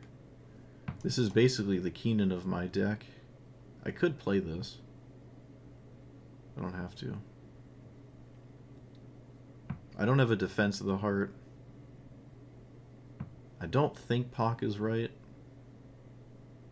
Overlord is a 3 or a 5. 3 is a fine time to cast it. 5, not so much. It is an enchantment, though. It is an enchantment. Although I took out all the enchantment stuff. It's also a color-fixing enchantment, actually. It's kind of like playing... most of the times, it's almost identical to Chromatic Lantern. So, why not? That's true. Helm of the Host isn't bad with my commander, really at all, honestly. And then you can, thus by extension, play Godo. Well, it's Tifa, so it's either over or it isn't. Let's get black and green? Sure. Why not? I don't have a reliable way to deal with Tifa. Actually, don't even have a turn to play here. Well, not one that I'm happy about. I'm still just going to play this. I don't know. Opponent has a 1-mana protection spell. Oh boy. It's totally going to matter.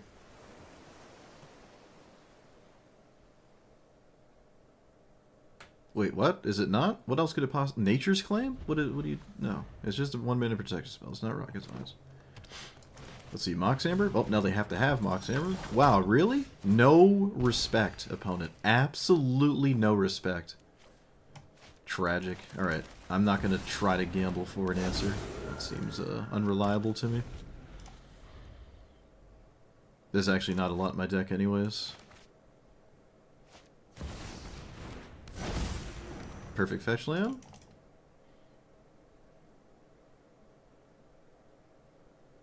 In the form of Prismatic Vista? No. Still a fetch land. But I guess they can't swing until next turn. I highly doubt they care about that. Oh, never mind. They decided they can swing this turn. That seems nuts. Not sure I would do that. I feel like waiting is just completely reasonable. But maybe not.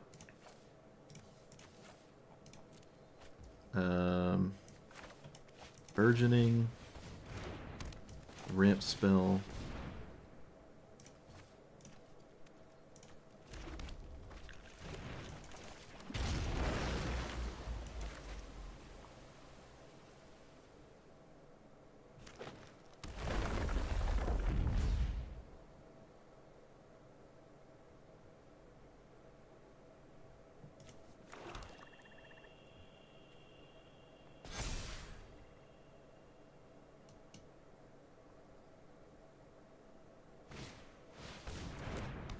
So, most likely dead next turn.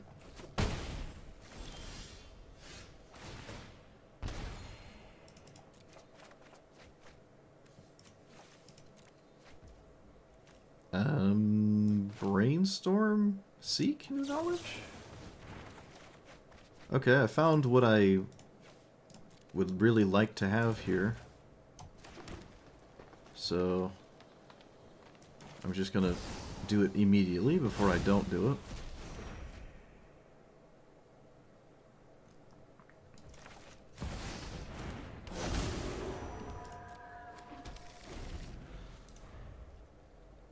This does stop their commander, but that's probably no longer the issue in this game, so it doesn't really matter.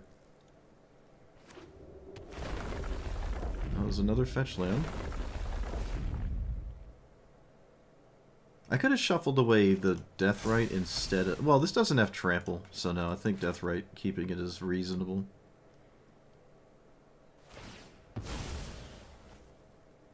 I'm almost tempted to just block this. Probably not going to, though.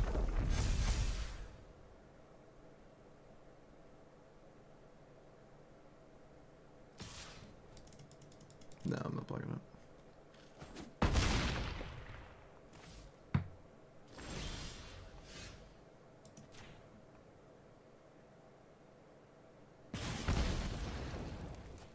That's an interesting draw. Oh, right, I get to draw a bajillion cards. Enlightened Tutor is also interesting. Sterling Grove. Actually, let's just get rid of Haro. Let's always play this.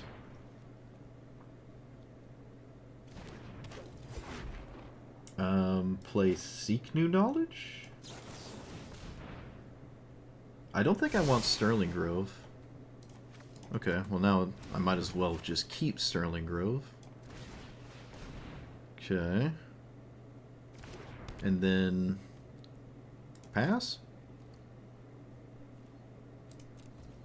Alright, again, it doesn't have trample. Doesn't get trample, so...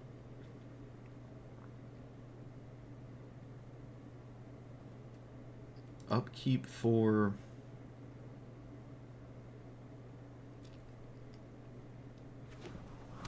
the Death Touch Shrine? I'm actually not sure. Oh, I could get Sphere of Safety. Although that doesn't fundamentally stop my opponent from swinging.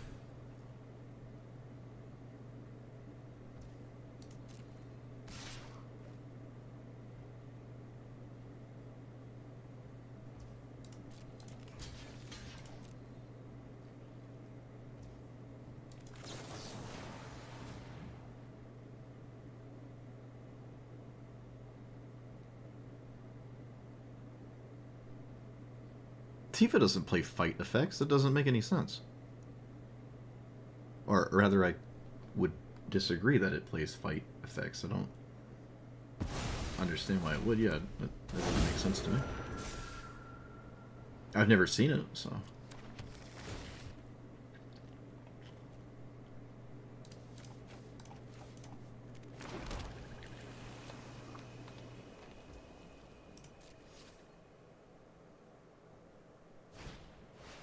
Alright, now that will kill me very quickly. And easily through a sphere of safety, right?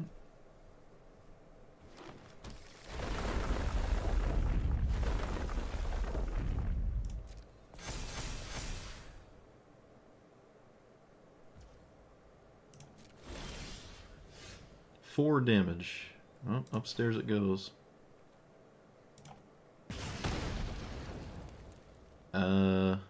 Wait, we can draw first. See what we draw.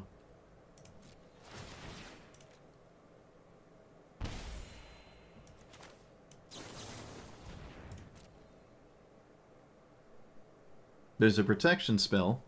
So, do I have devotion for this? No. I really don't think I have a good top deck here. Oh wait, I can kill them with Northern Air Temple. Dang it, now I have to think.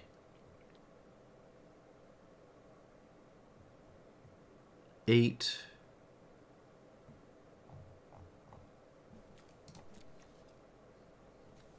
Four. 5, 6, 7, 8. But it's Tamiyo's safekeeping, so they gain 2.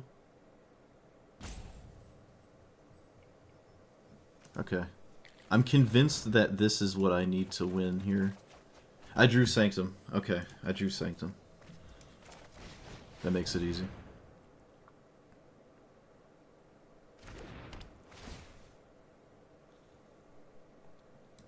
Pretty sure it's the gain 2 spell in their hand, but no, we got him. But I'm pretty sure I had it anyways. Pretty sure. Yeah. Alright, well. Tifa never got to... Oh, no, Tifa actually traded. I'm kind of convinced if they just waited, they would have won. But I guess Tifa players don't have to think. They just swing every time. But I don't know if that trade favored my opponent. It's hard to tell. I mean, they obviously had another really good card, and then this was going to most assuredly win next turn.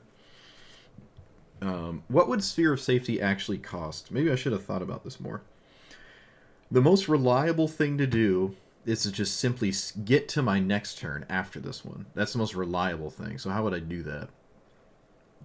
1, 2, 3. So 8 enchantments. Started the turn with 6. Started the turn with 6 enchantments. Just make sure. Yeah, there's no other enchantments. So we had 6. There are 6 lands. We could play Sphere of Safety. Put us to 7 enchantments. And then we can cast this, puts us to 8. We can also cast this, which puts us to 9. So they cannot swing at me because they can't pay for Sphere. And they also can't blow it up because of Sterling Grove. Although I would be very surprised if they had any answer to an enchantment anyways. Tifa's not really interested in that. I have seen Nature's Claim a couple times, but that's because it costs 1 mana. So yeah, we have more than the amount of mana they have. And that is probably the right thing to do if I spent more time to think about it. Because that 100% guarantees they cannot swing at me. I don't think there's anything they can conceivably do to swing at me.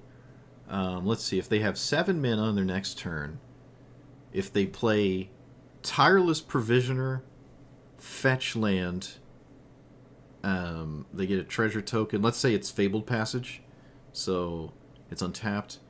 They tap 3 lands, they have 4 left. They play a land, they get a treasure. They fetch, they get another treasure. They have 4 untapped lands. They have 2 treasure. They cast Scape Shift. They get rid of 6... No, they get rid of 7 lands. 7 treasure tokens. We are now up to 9 treasure tokens. And then any additional land that self-sacrifices, like the ones they've already played, which they have more of. So actually, Tireless Provisioner Scape Shift could specifically beat Sphere of Safety for 9. Oh, it's so ridiculous. It's so stupid, monograde. But outside of that, I'm not sure there's anything they could do. Okay, also, Lotus Cobra would be functionally the same. No, it wouldn't. Lotus Cobra you'd lose the mana before you could spend the mana, so that actually would not do it. It's really just Childless Provisioner, so you can bring the mana into combat.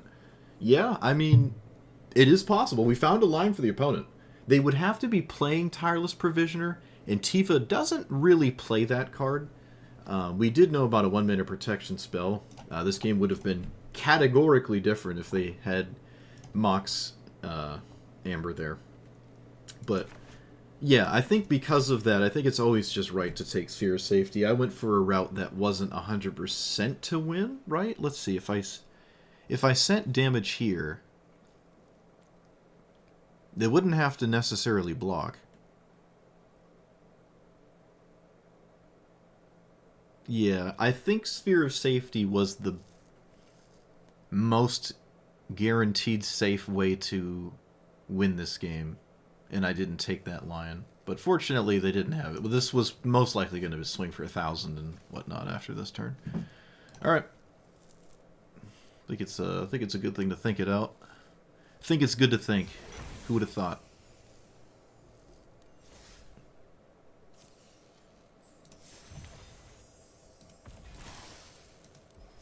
That's a sentence of all time, huh? I'm out here just bomb dropping E equals MC squared level quotes.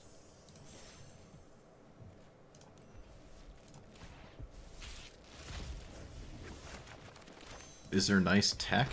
I don't know what that implies. Ow.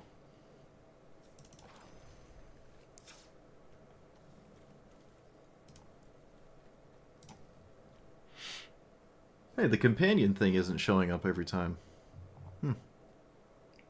We're free. Not companion, partner.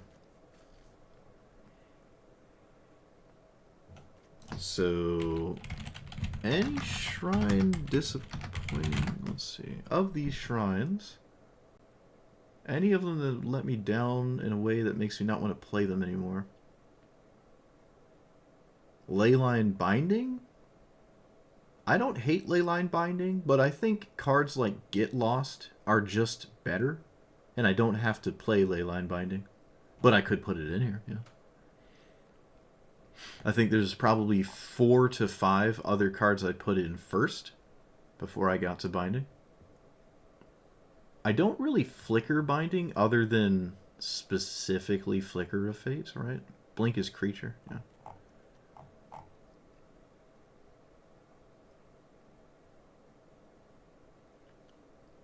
Yeah, so far this exact shrine package has been nice. This is 7 cards, right? Yeah, 7. We have, what is it? 1, 2, 3.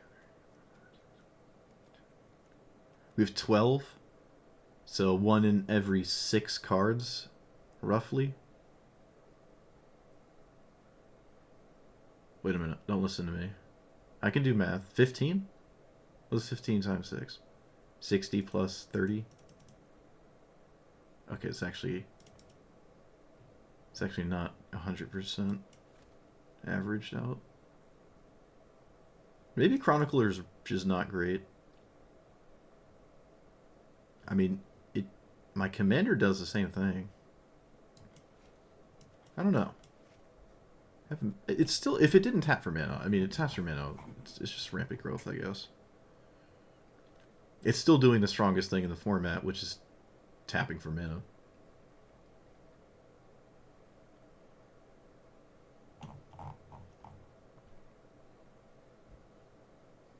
The first Tifa you've ever seen without Mox Amber? Yep. On this stream of all streams. I'm not gonna lie, I kind of do like the discard Honden. I actually kind of like it.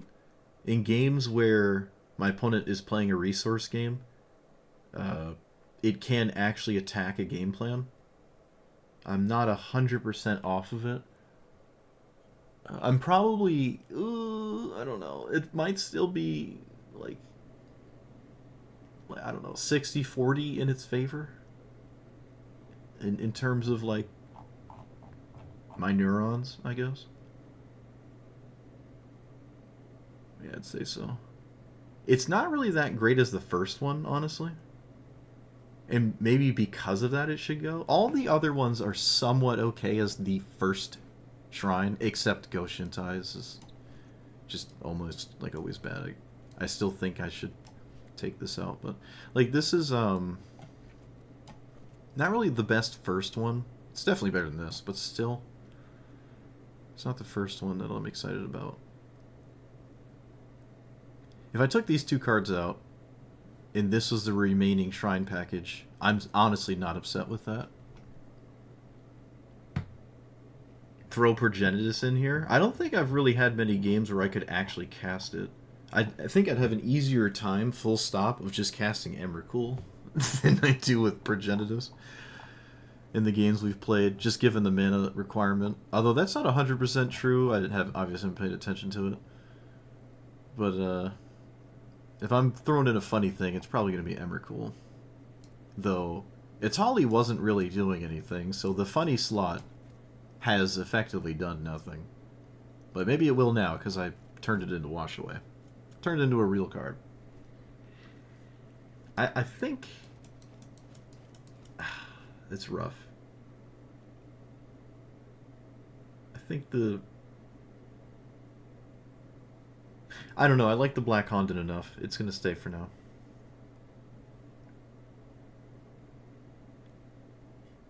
I haven't liked Cycle of Renewal.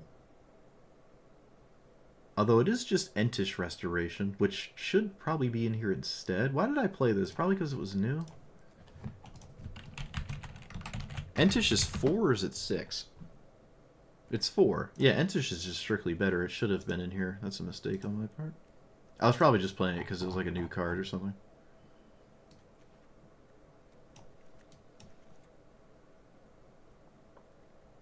I gotta say, I like the curve of this deck. Look at the curves on this beauty.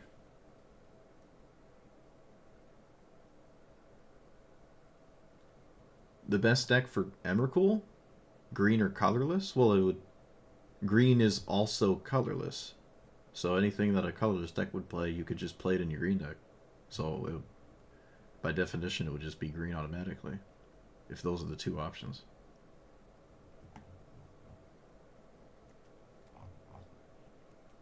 Seismic Sense maybe can go, actually. We have Ponder Preordain and other stuff, kind of cantrippy things. And that one does not find anything but creatures and lands. Yeah, it can go. I still like it a lot. It does actually find the Go Shintais. It actually finds those. That is funny.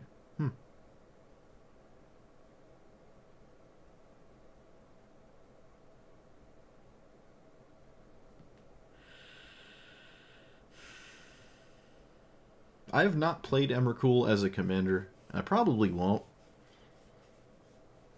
I had a hard enough time getting Ulamog 11 mana into play. But I've seen people get close. There was that one time I played against it. It did have Forsaken Monument, like the card that makes it work.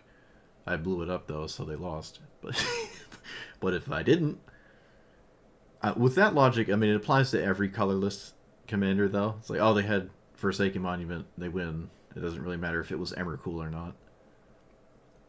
It's just the best colorless cards, not even close.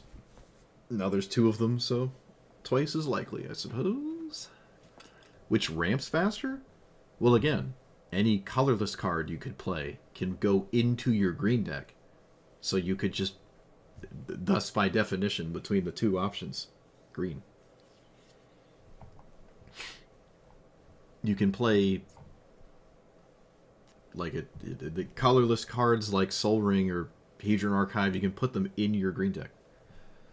A lot of them have a green equivalent, like Explosive Vegetation.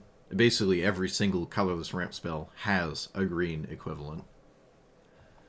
Green has the added benefit of playing Mana Dorks on turn 1, including Exploration Burgeoning and stuff, so... I mean, green wins if they're not allowed to play any matching cards. If green could not play any cards that the colorless deck could play, then it would be green. And if they could play each other's cards, if green could play their cards, because the colorless one still couldn't, then it would be green again. Can I shave a plains? I could shave a plains here. Shave a plains, add another forest is probably okay, honestly. It's funny, we started with like 6 forests and we're slowly trickling back up. The second swamp could also just go. It really could, I think. The fourth plains has more merit to me than the second swamp does. Was it like 1, 2, 3? There's 4 black cards. I don't really consider Sanctum a card of any particular color. It's just all the colors at the same time, and I don't really count that one.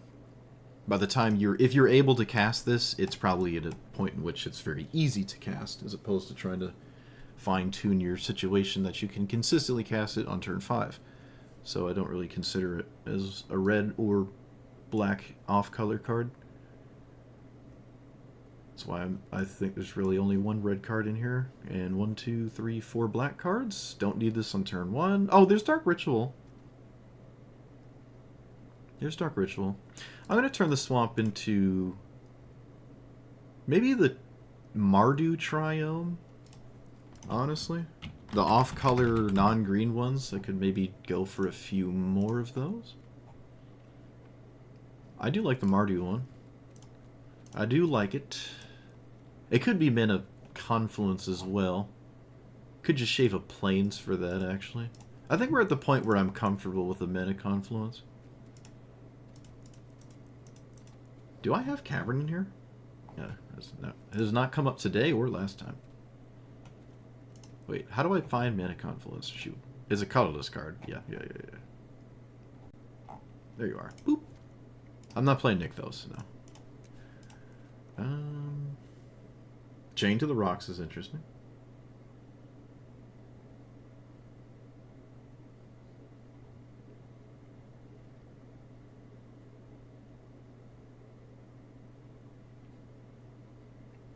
Green, black, red is Jund.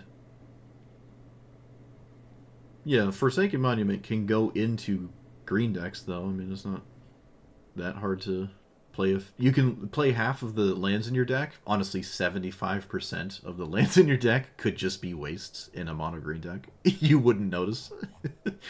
You wouldn't notice, apart from like Nissa, Bloomvine Reagent, maybe. But you could easily play like 10 forests and 30 wastes. It would not really affect the green deck at all. Maybe a little bit more down the middle, but you get my point. Once you have like your first or second forest, the rest you can just find as I gotta find a card here. You can just find as wastes. We're almost at Solitude no, we're not. That's a lie. That's a lie.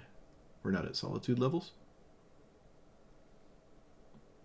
You need Gigantosaurus for 5 green. That's true. If you're mono green Devotion, you probably aren't gonna do it. But you're playing the green Phyrexian Obliterator, so I mean, you know.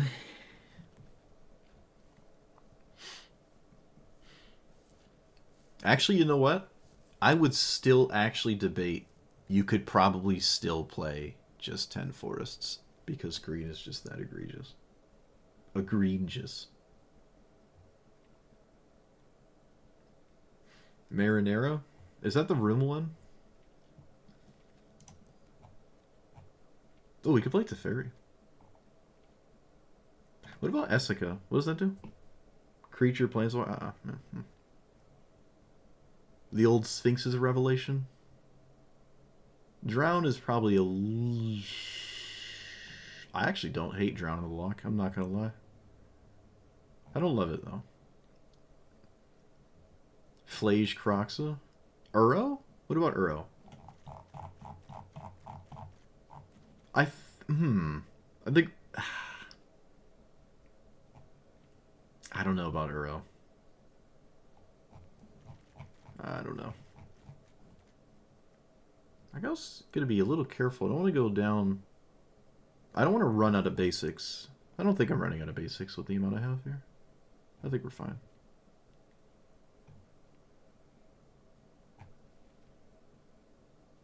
Omnath? Huh. Sarkon? My beloved? Nah, no.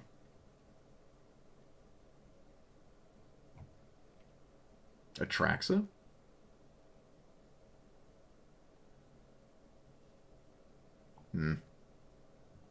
Door to Nothingness? What about the first sliver? No, that's basically just triggering my commander again, but like slightly worse.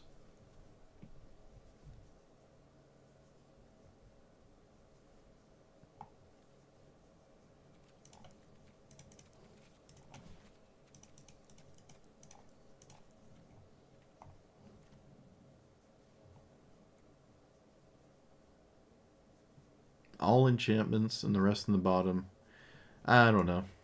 I don't really like that effect. I'm already thinking about getting rid of Chronicler. Chronicler. What about Golos? Golos doesn't spin too... I mean, I could run the World Tree if I added Golos, but the spins that Golos has don't feel that crazy to me. Like, just take 3 random cards every time, including lands, and I feel... Remember there was that one time I was playing Golos? Not as my commander, but it was on my deck, and I spun 3 times in a game and it hit 9 lands. I remember. It's hard to forget. It's hard to forget. It's one of the few times I've had Golos in play and 9 lands. Boom. Just, there you go. Merry Christmas.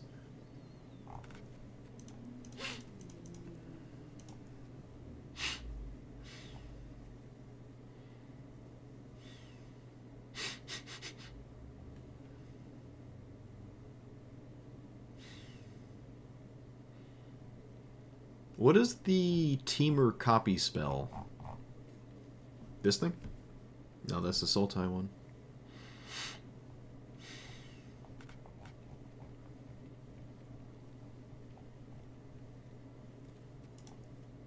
It might be a mythic. Is it a mythic? I wish I knew how it read. I don't know how it reads. Do I not own it? There's a chance. Okay, I'm confident it's here in the Teamer list. Teamer department. Oh, I don't see it. Oh yeah, we have the Bringers. Forgot about the Bringers. Oh wow, totally forgot. Dang it, what is it called? It's like copy...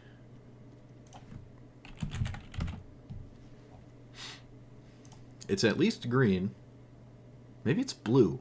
Oh, it's blue. It's blue.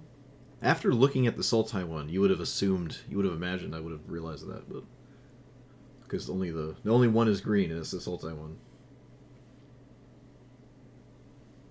Leyline of Mutation. Create a token that's a copy of a permanent, and then if it's 2, instead create a token as a copy except it's enters. Okay, so never mind. I thought this had some kind of no legendary clause or something.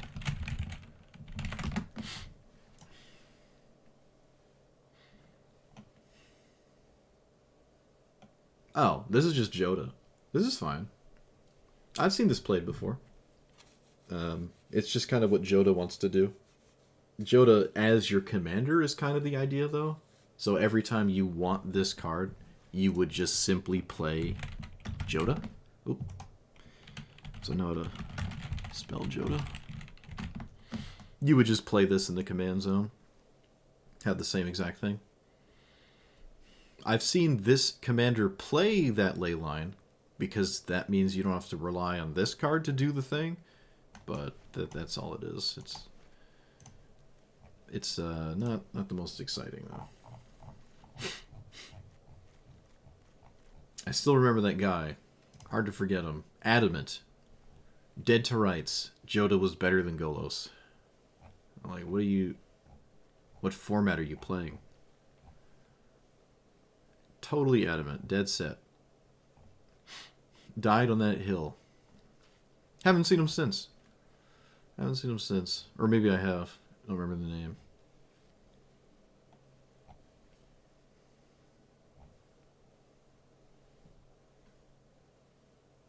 Well, it's a good effect because you can cast Emrakul turn 5.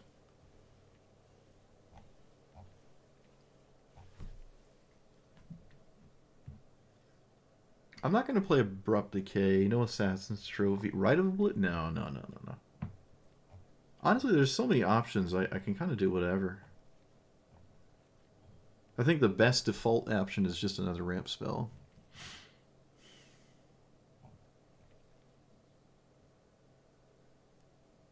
Although Drown in the Loch has something going for it. But so does Fatal Push Cut Down. So does Psychic Frog. Oh my goodness, we can play Psychic Frog. We can just play this. What if I just played this? Another thing about Psychic Frog is if I ever get the Go Shintai... Oh wait, I should read it actually. If I get Go Shintai in play, I can just discard Shrines. Let me read this. Okay, it's not as exciting as I thought. If it was Yuna, it would be exciting, but it's not Yuna, so...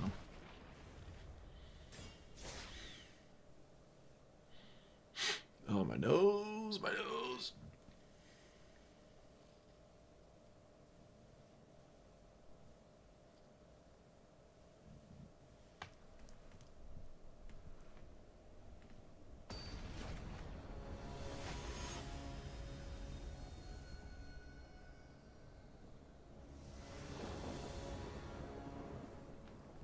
I have not once used the World Wagon.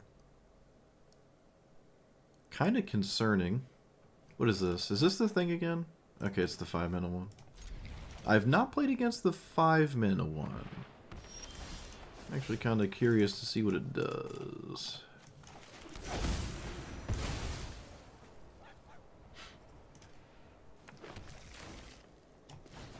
Almost panicked. Almost panicked there. Oh, they've been unsummoned? Oh, rip.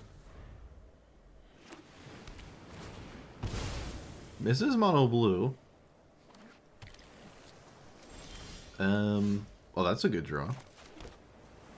Yeah? Wait. Was that a good draw? Alright, I mean, there's no mana drain, so I can just play a card.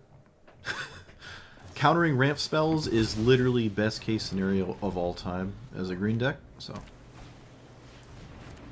You just let them keep doing it.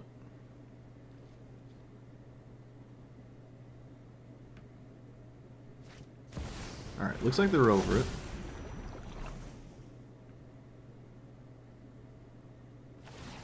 Unsynergistic as possible. That would basically be... Wow, should I take this window to just cast my commander? I didn't even know that they're actually just tapped out. I should just take this window. Yeah. Oh, come on. Come on. The most unsynergistic deck. That would probably be something such as, but not limited to, the first sliver. So you could go that route if you really wanted to. I guess I'll cast this. I don't care if it gets countered. One agrees. If it tails end, I mean, that also doesn't really solve the Lumbering World Wagon issue here. Let's get a plane. Yep, planes. Could have gotten a mountain, but I didn't. And let's swing for stats. What could you possibly have at 2 mana here that matters? Okay, I will gladly put that to the bottom. I will gladly not redraw that card.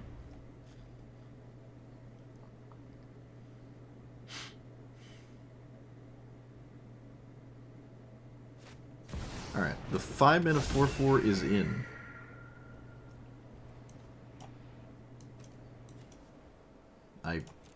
Okay. Let's play Circle. Let's play Sanctum Weaver, so we have infinite mana. And screw this up.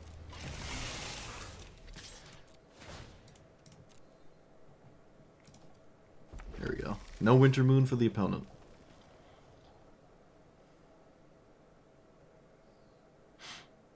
I can flicker the Lumbering, but I don't really need more mana. I don't think they can block this. It doesn't seem reasonable.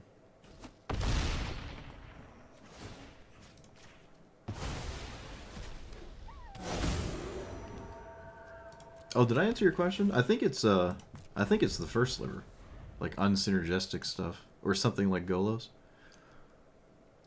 The best way to do it is just a ton of really good cards that don't need any synergy.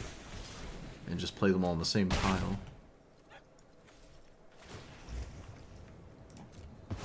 Okay, well, this is not a long-term solution. Okay, that's what they ended up doing. Do I keep this up? Yeah, I'll just keep it there. Let's do damage to the face. Because I have inevitability with that. Let us redraw.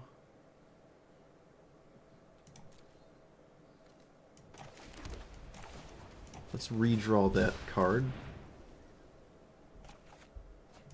And then cast it.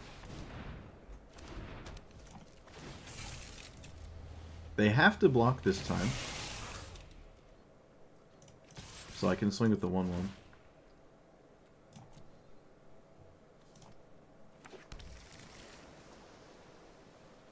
I'm pretty sure they have to block. With the, like, they have to block the World Eye. Okay, never mind, I guess. There is nothing I can do about that.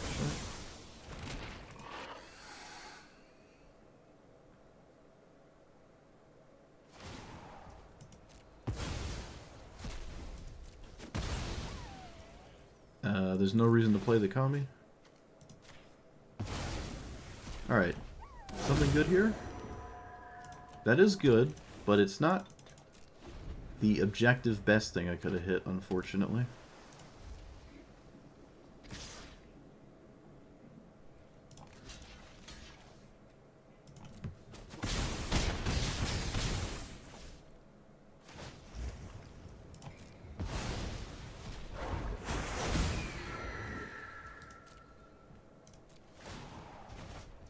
These can't block, right?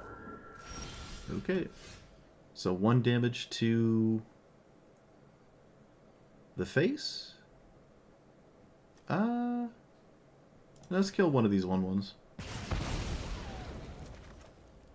I drew a profoundly good card.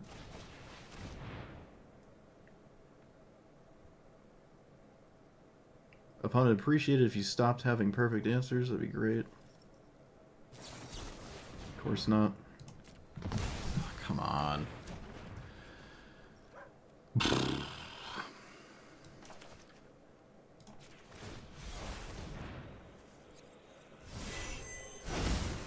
That's just ridiculous. Whatever.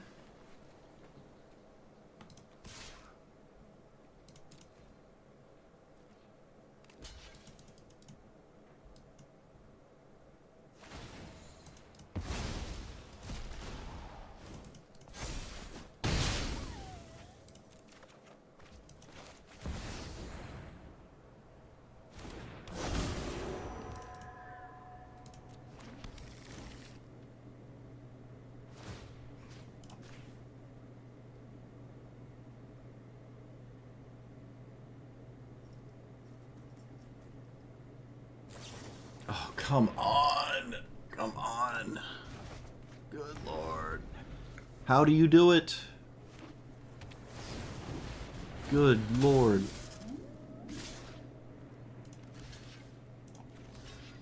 How do you do it?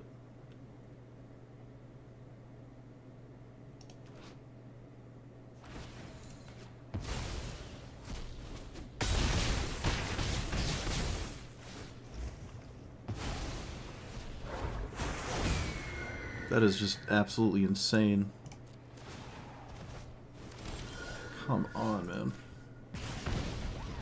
So every card mattered to an immeasurable degree for the opponent. Okay, I might have drawn the only card in my entire deck that does something here, which is actually insane. That might be the only card that does something here.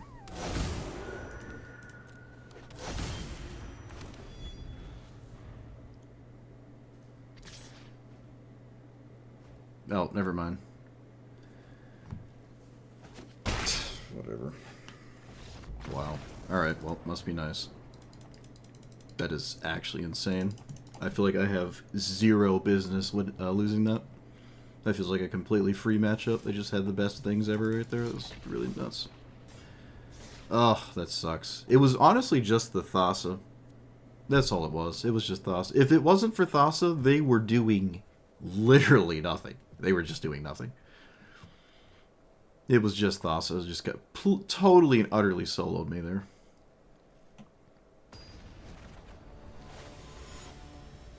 That is ridiculous.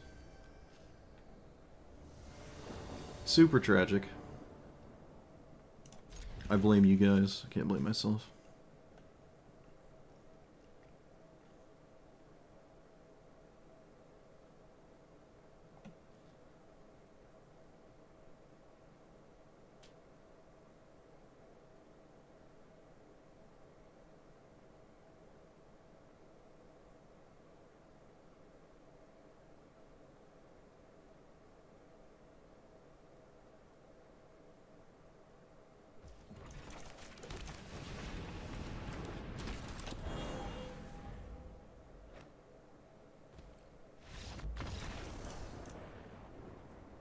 Alright, get wrecked.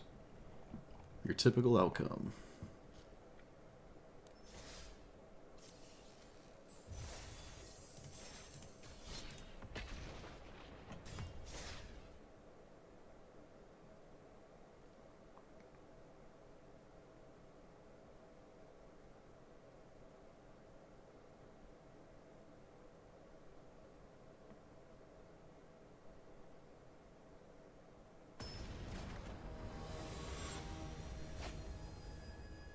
I've seen this Nissa a few times. It's been a minute. I don't think it got any new toys. Probably still doesn't like Sphere of Safety, but I can't do nothing for 4 turns. That's how you lose every game. Which land first? Probably doesn't matter. Those are our Thoughtseize. What else could this be? Okay. I had to think about this, so maybe there's another one of those or something?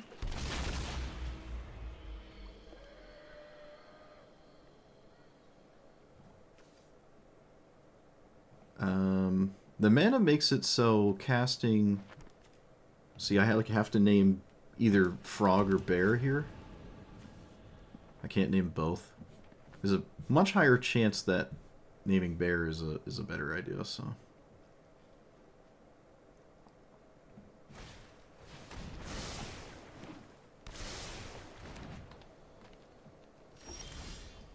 Well, we're both doing the mono green ignores you thing. I will go right into my commander here.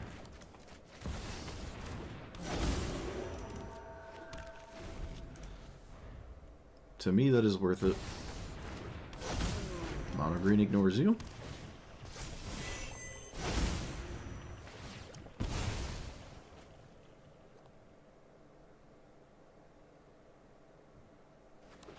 Fatal push, I lose.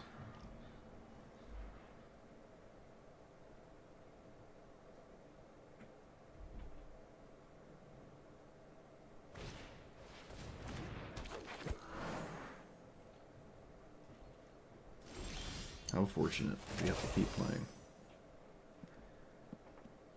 So, Psychic Frog and Kami.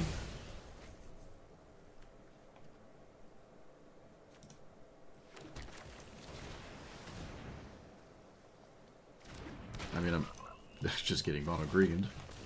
I don't think my hand matters really at all, so just mono green.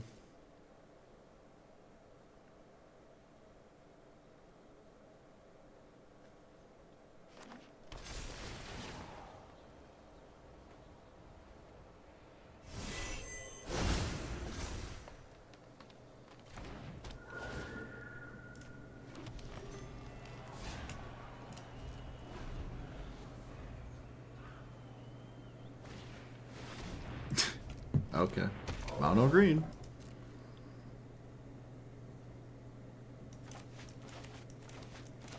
Mono green.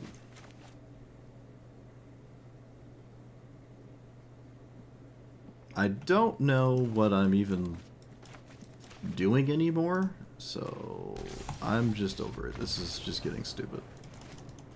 Mono green ignores you. The deck.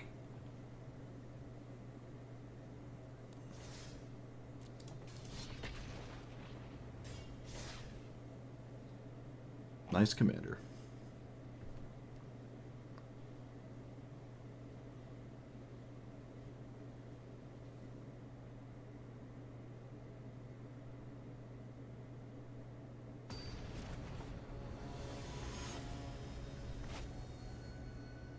Is this the same person from earlier?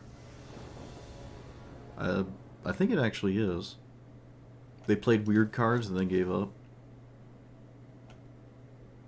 This is one of the few instances where I think I will name... Oh, wait, it just named Spirit anyways, because of my commander. Yeah, we just named Spirit regardless. Alright. It's not like they have thoughts to use, so... Doesn't really change anything. Still just gonna name Spirit here. Well, they had the benefit of being on the play at least, so it isn't as bad, but it's still extremely bad.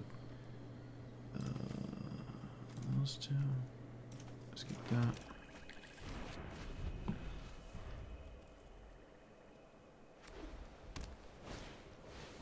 Oh look, it's Lightning Greaves. They didn't move the Lightning Greaves. Guess there's no reason to, but yeah, might as well. Yep, look at that. Kami into Flare. There's literally nothing my opponent can do. The game's just over. Also, this makes it uncounterable, but that probably didn't matter as much as... Like, this is how you win, right? Like, it doesn't matter what strategy you're playing, it doesn't matter what deck it is you're against. You just win when you do this. Historic roll. Alright. The law of averages has dictated that all the interesting games have already been played, and now they're just devolving into dark rituals and turn 1 flares, so... Let us move on. Okay, so this is a lot better than it was before. When you take out all the bad shrines and questionable shrines, the deck does get better. The shrines are kind of the worst part of your deck, as is. So when you get rid of the really bad ones, there's nowhere to go but up, because you're replacing them with just anything that maybe Golos or the first sliver 5-color good stuff piles would be interested in, or something like green-white Enchantress. Because you're 5-color, you can do whatever you want. You, most of the time, are probably going to go heavy into green regardless, but you don't have to when you're 5 colors per se. You could, like, go into some kind of blue-black mill yourself angle, and then reanimate spells are now a thing. You also have access to Unburial Rites, and well, that's really the only notable one that doesn't see a lot of play, because it's black and white. Man, right when I start talking about the deck at the end, puberty hits and my voice starts cracking. I'm fine up until that point. I don't know what it is. Every time. But yeah, so you can go a whole bunch of different routes. I would argue, and I press this all the time, that green is just the best route to go. I don't even know if I like this. The shrine count was fairly low, So this didn't have a lot of chances to hit things. And also my commander already kind of does what I'm looking out of this card. I'd rather just cast it for free off my commander than really put it to my hand. This doesn't stop your commander from doing that, and then you just have another shrine in your hand. If this didn't tap for mana, I wouldn't put in the deck, basically, is what I'm trying to say here. I think it hit half the time I played it. I don't know, it's not really a big deal. I don't feel like this is super important. The other questionable ones, and of course it came up because, is this one. I didn't want to take it out because I burned a mythic on it for this deck. But I don't really like it here. Every time someone says to keep it in, their argument is keep it in because it makes a bunch of shrine tokens, but it doesn't do that. It only does it when you have a bunch of shrines. I don't care if I get 5 tokens that are shrines for all of these shrines to see 5 additional shrines, because the tokens are shrines. That doesn't matter. I've already displayed 5 shrines. I don't now need 10, right? When you have a bunch of tokens off of this, that means you've already been winning with the shrines of play. The reanimate side of this is not free. You have to wait a turn, and then you have to also have something be in the graveyard for it to do anything. I believe I've yet to actually ever tap this to make 1/1s, ever. Today or the other day I played it, and I never activated this. And this is a very bad hit as your first shrine. It's actually abysmal. You almost did nothing. I mean, you put stats into play. It was like a 4 mana 8/8 worth of stats or something in play, or 8/9 or something like that, like, I guess, or 7/9 stats. But this doesn't really matter. So this, in my opinion, just shouldn't be in the deck, right? Again, if you're like a deep-rooted shrine truther, you'll probably refuse to not play this card in your deck, but it's the same argument as Yuna, and I wouldn't play Yuna, and I just don't really like this. Sometimes it's fine. Most of the time, I really don't like it. Opponents have seemed to be scared of this when I play it, and it's just sitting there, and it made, let's say, 2 shrine tokens, and they're like, oh, I gotta kill it. I was like, why? Just kill anything else. It stops the... If you kill a shrine while this is in play, I can reanimate it, but I never had a sequence of that ever being a possibility, and people still killed this. I'm not sold. I don't like this. I didn't like it with 20 shrines. I don't like it with just a really solid 10 shrines. I just don't like it. Another one is this one. Oh, not that one. This one is a bit meh to me. Sometimes it's good to be your first hit. Sometimes it's okay to just cast out of your hand on turn 4 or something. I really like it when it's at 2 or higher, because then you're really attacking the hand, and you're not just casting a 4 mana Raven's Crime, which is something you would not play normally, even if it did have Unearth, or what is it? What is that Renin 6 text? Retrace. Like, I just wouldn't... I'm not going to play Raven's Crime.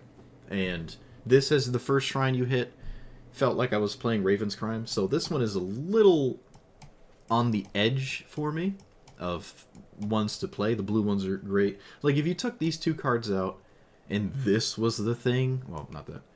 If these were the things your commander hit every single game, I think you're better off for that. Consistency is the best thing in any card game ever, and that consistency, I think, is...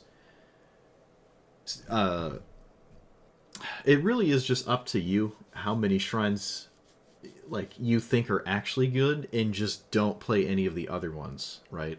You could argue I could shave probably even these 2. I like these 2 to attack the and this one. These 3 to like kind of go face is definitely some kind of win condition is within these 3 cards, right? And you don't need 20 shrines to kill your opponent with these. You don't need many at all. This one I'm a huge fan of. So satisfying to play this one. Oddly enough, this was kind of a not great one. When your shrines are at a low count, let's say you hit this one first, if your commander doesn't die or you can't flicker it or anything, all your commander did was give you kind of a rampant growth. You don't have another shrine, and you are not likely to find shrines because you don't have a lot now anyways. So when you have a low shrine count, this effect is not really that great.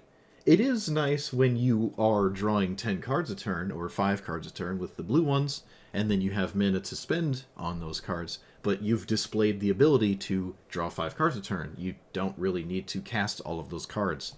So one could make the argument, even though it is actually a green one, this is still an okay card to just cast at on turn 2 with a Llanowar Elves or something, because it is still a ramp spell, right? Like, I think that's reasonable enough alone to cast this and keep it, because on turn 3, or whenever you have 3 mana, you just now generate mana off of this. Reasonable enough for me. But other than that, critical mass of mana off of this card is not why you should play it. If that's why you're playing it, find something else to play instead. I don't know what, but some other ramp spell or something. But the rest are great. This is good. The other one that could potentially have merit to me... Wait, what? Game, please? Please? What are we doing? Do something about that. This one, where it can come up to actually use this to get stuff out of the way or just kill things that are a problem. In the form of a shrine that is a rather clunky shrine. It doesn't go crazy until later. You're not exactly killing 10/10s. Honestly, you're not really even killing 5/5s. So it kind of has a pretty heavy fall off for me. But if you have like 20 shrines in your deck, then maybe I kind of like it as one of them. But as like shrine number 9, I kind of don't like it. If it's the 9th shrine of the game, it's great. But, you know, other than that, not really. The token spam ones, shrine, I think, just type in token. I'm having a moment here. Senior citizen moment. These 3, oh wait, no, this one too. Yeah, these 3 are kind of cool. Most of the time, the tokens end up simply blocking. And that's not the end of the world. Sometimes that would have mattered, but most games don't really boil down to I had a bunch of 1/1s so you couldn't hit me, or I had a bunch of 1/1s and I'm going to swing for lethal with them. That most games don't fall under those categories of outcomes, even when they're in your deck and doing the thing. Let's say you have a bunch of tokens in play. They still sometimes don't actually close the game out. They're just sitting there chilling. The best case scenario for them is probably just mass blocking, and there's things like Tifa in the game. There's also Mossborn Hydra. There's also Scute Swarm, which you could just play in this deck, honestly. There's a lot of land-based ramp spells. There's just better things to do, in my opinion. Even board wipes. Instead of trying to block a bunch, you could just cast sweepers instead. These are shrines for your other shrines, I guess, but you could just simply cast board wipes. Heir Apparent is faster than all of these. Actually, Heir Apparent is sometimes faster even if you have all 3 in play at the same time. So, I don't know. I'm not really sold on those. And they're just clunky outside of that. If it's your first shrine, you're just making a 1/1 each turn. That you're not doing anything. You're just making a 1/1. So I just really don't like them. But yeah, so I really just don't like Go Shintai. And at this point, because I'm done playing the deck, I just don't like it. Probably not the Black Honjin. The green one... enough. This at least taps for mana. I can stay. So for the shrine count, I felt fine. Having the shrines and them showing up was just a good thing, given the shrines I was running on average. When I took out all the really, really bad ones, it opens the floodgates of options. I ended up landing on Psychic Frog. This is probably wrong. I mean, you can just play it if you want. You can do whatever you want, honestly. This is not like the best 5-color commander, but I do like the consistency over something like First Sliver. If we look at this commander as through the same lens as something like the First Sliver, then it gets really interesting, because the First Sliver's Cascade always hitting a shrine is quite nice, especially when you can flicker this, or I guess also reanimate it, to continuously get shrines that are exponentially problematic, right? As opposed to value bombs that the First Sliver hits that sometimes are awful. You can't play counter spells with the First Sliver either. whereas you can here. I wasn't playing really any except Wash Away at the end, which never did anything, but you can play counter spells. Board wipes are random in the first sliver when you cast it, whereas this is never going to hit a dead random card. It will always hit something that is probably going to do something and has the off chance of hitting Sanctum of All and becoming, a game where they have to answer or they lose on the spot, kind of. And funny enough, I think I got this immediately in the first game, and then I lost because I was just goofing around too much. So there is a way to lose. You can't get too full of yourself. I did find the way to lose hitting this. Psychic Frog, with the Go Shintai that I just took out, is kind of cool, because you can discard the shrine in your hand and then reanimate it, but all you did was put a 1/1 counter on this instead of simply casting the shrine out of your hand. So, I don't know. Psychic Frog is just one of those, you played it early, you scammed your opponent.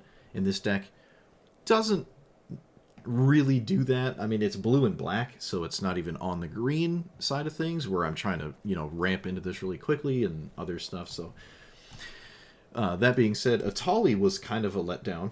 Atali was in this slot, and it didn't really do much. You could play Emrakul, though, if you want to just be really goofy. The floodgates are open when it's 5 color. I think Psychic Frog was wrong, though. The floodgates are open. Auramancy is weird. This, so is, what is it, the other one? Sterling Grove? It's like these, a lot of people don't actually target your shrines, because that would imply they have naturalized effects or something like that. Cyclonic Rift, River's Rebuke don't care about Sterling Grove. So I don't know. This one's fine. It's still effectively kind of just a tutor, honestly, for Sanctum of All. So it's not bad. But what was the other one? Greater Auramancy is I don't know. It could honestly be something else. The enchantment package of is it Cetizen?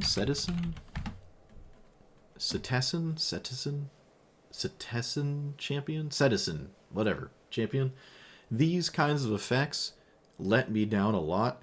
You have to play them, so you have to kind of take a turn off to cast these cards before you continue your ramp into commander idea, and that is a turn slower, and it sort of offsets the entire idea of ramping in the first place, which is letting you cast things faster.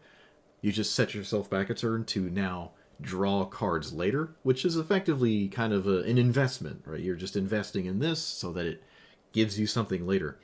The downside is, well, A, it has to actually replace itself first, so it has to draw a card, and then B, it slows you down.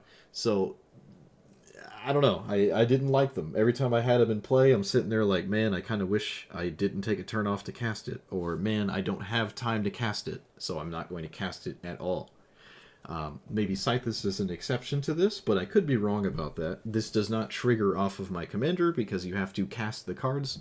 This one is ETB, so it sees it. But this one doesn't. This could just genuinely not be a Scythus deck. I don't even actually know the enchantment count. I did just take out 2, or at least, 2 in the frog there. 23 enchantments, and the commander pulls them out and doesn't trigger Scythus, so I don't know.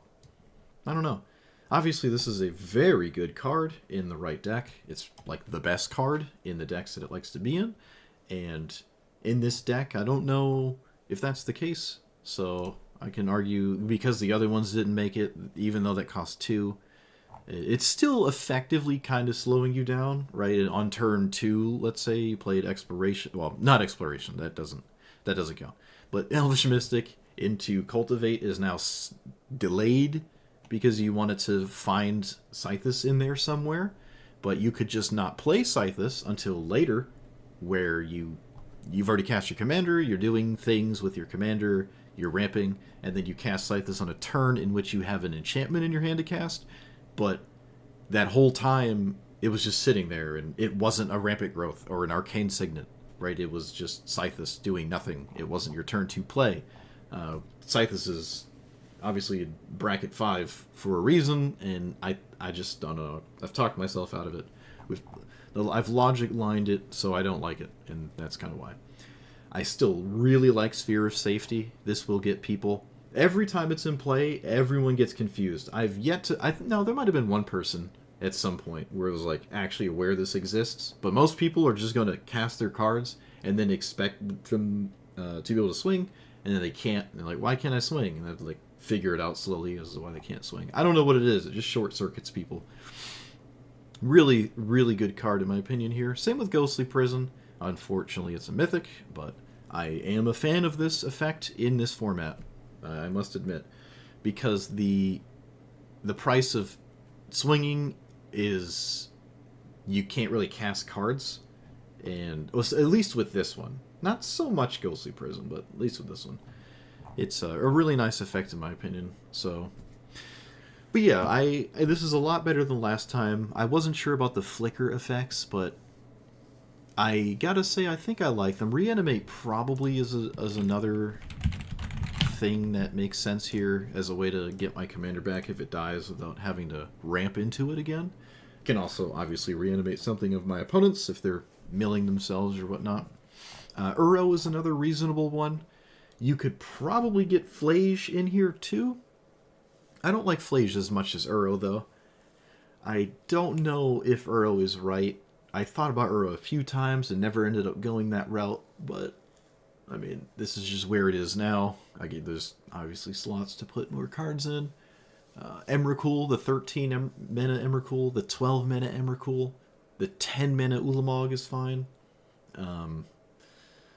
Maybe more ramp spells are also reasonable, really. I mean, I could sit here and name off really the best of every color and colorless. You are a 5-color deck more than... Like, look at yourself closer to First Sliver than Shrines, and I think your deck will be better. If you want to play Shrines, then, you're going to stray away from that. This is better of the two Shrine Commanders. This is a better one. I think it's honestly not even close. I think this is an actual Shrine Commander, whereas the other one demanded that you play Shrines out of your hand. This one's like, no, you just play me. I'll get the Shrines for you. I would full stop argue the other Go Shintai Commander is just not even a Shrine Commander. It demands too much from you outside of its own text box to function. And then it's getting like stomped on by stuff like Yuna, which reanimates for free and can play like other things that aren't shrines. so yeah, really like this commander though. I will say the power level is, in my opinion, roughly down the middle. I just like where this lies power level wise. I think it's a really solid middle of the ground thing. You win honest games, you still lose dishonest games. You have the ability to win dishonest games with exploration and whatnot, obviously, but I like where it is power level. A fair amount, at least to start today, a fair amount of my losses today, I felt like I had no chance at all, which is unfortunate. That happens sometimes, though, I guess.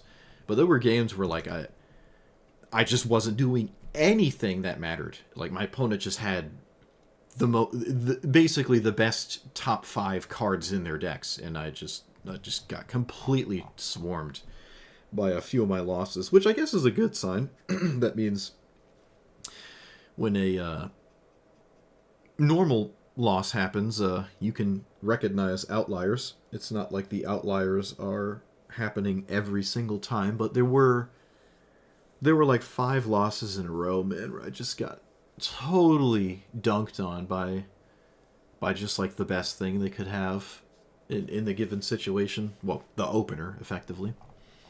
But yeah, I'm a huge fan of this. Commander. And I normally don't really like Shrines. Actually, I kind of don't really like Shrines, but this kind of makes me like them because I don't have to put much effort in to make them work. And that's really, I think, the best scenario for them, the best case scenario. Also, when I took out those 2 shrines, the Go Shintai and the Black Honden just now, that does mean Sanctum is even more likely to hit off this the first time. And that is, I wouldn't like really play. If you could do this every time, then I don't know, like when you get this first, you have those games like Ragavan or sometimes Dark Ritual, or what used to be Mana Drain, where you just like won immediately because they didn't stop you. Doesn't lead to interesting games, in my opinion, when that happens, but I suppose this is one of those things that slowly wins. It's just, it has to be dealt with, or it's like a... I can't think of a significant clock kind of card. And that's not 100% true, because it isn't turn 1 or 2, right? Like, you have to actually cast this off your commander. I guess with Dark Ritual, it can be turn 2, to be fair. But this might just be fair, even though it is a card that, if not answered, does just win fairly quickly. But it's just the turn at which you play it on average is pretty low. Like, I don't think I had any Dark Ritual turn 2 Hei Bai, Hei Bai. Oh boy, shouldn't even have tried. Bear, turn 2 bear into this on turn 2, and then, you know, win from there. I don't think I had any games like that, but that would be our outlier, I would say. But a huge fan of the strategy. Definitely better than it was last time. The mana base felt a little bit more fine-tuned, although they had to get changed anyways because cards were changed in the deck. If you have ideas for what like the final 10 cards or so should be in this style shell with this shrine count, let me know, because I'm still up in the air about it, what those final 10 or so cards really should be. But that's that. So let me know what you thought about it.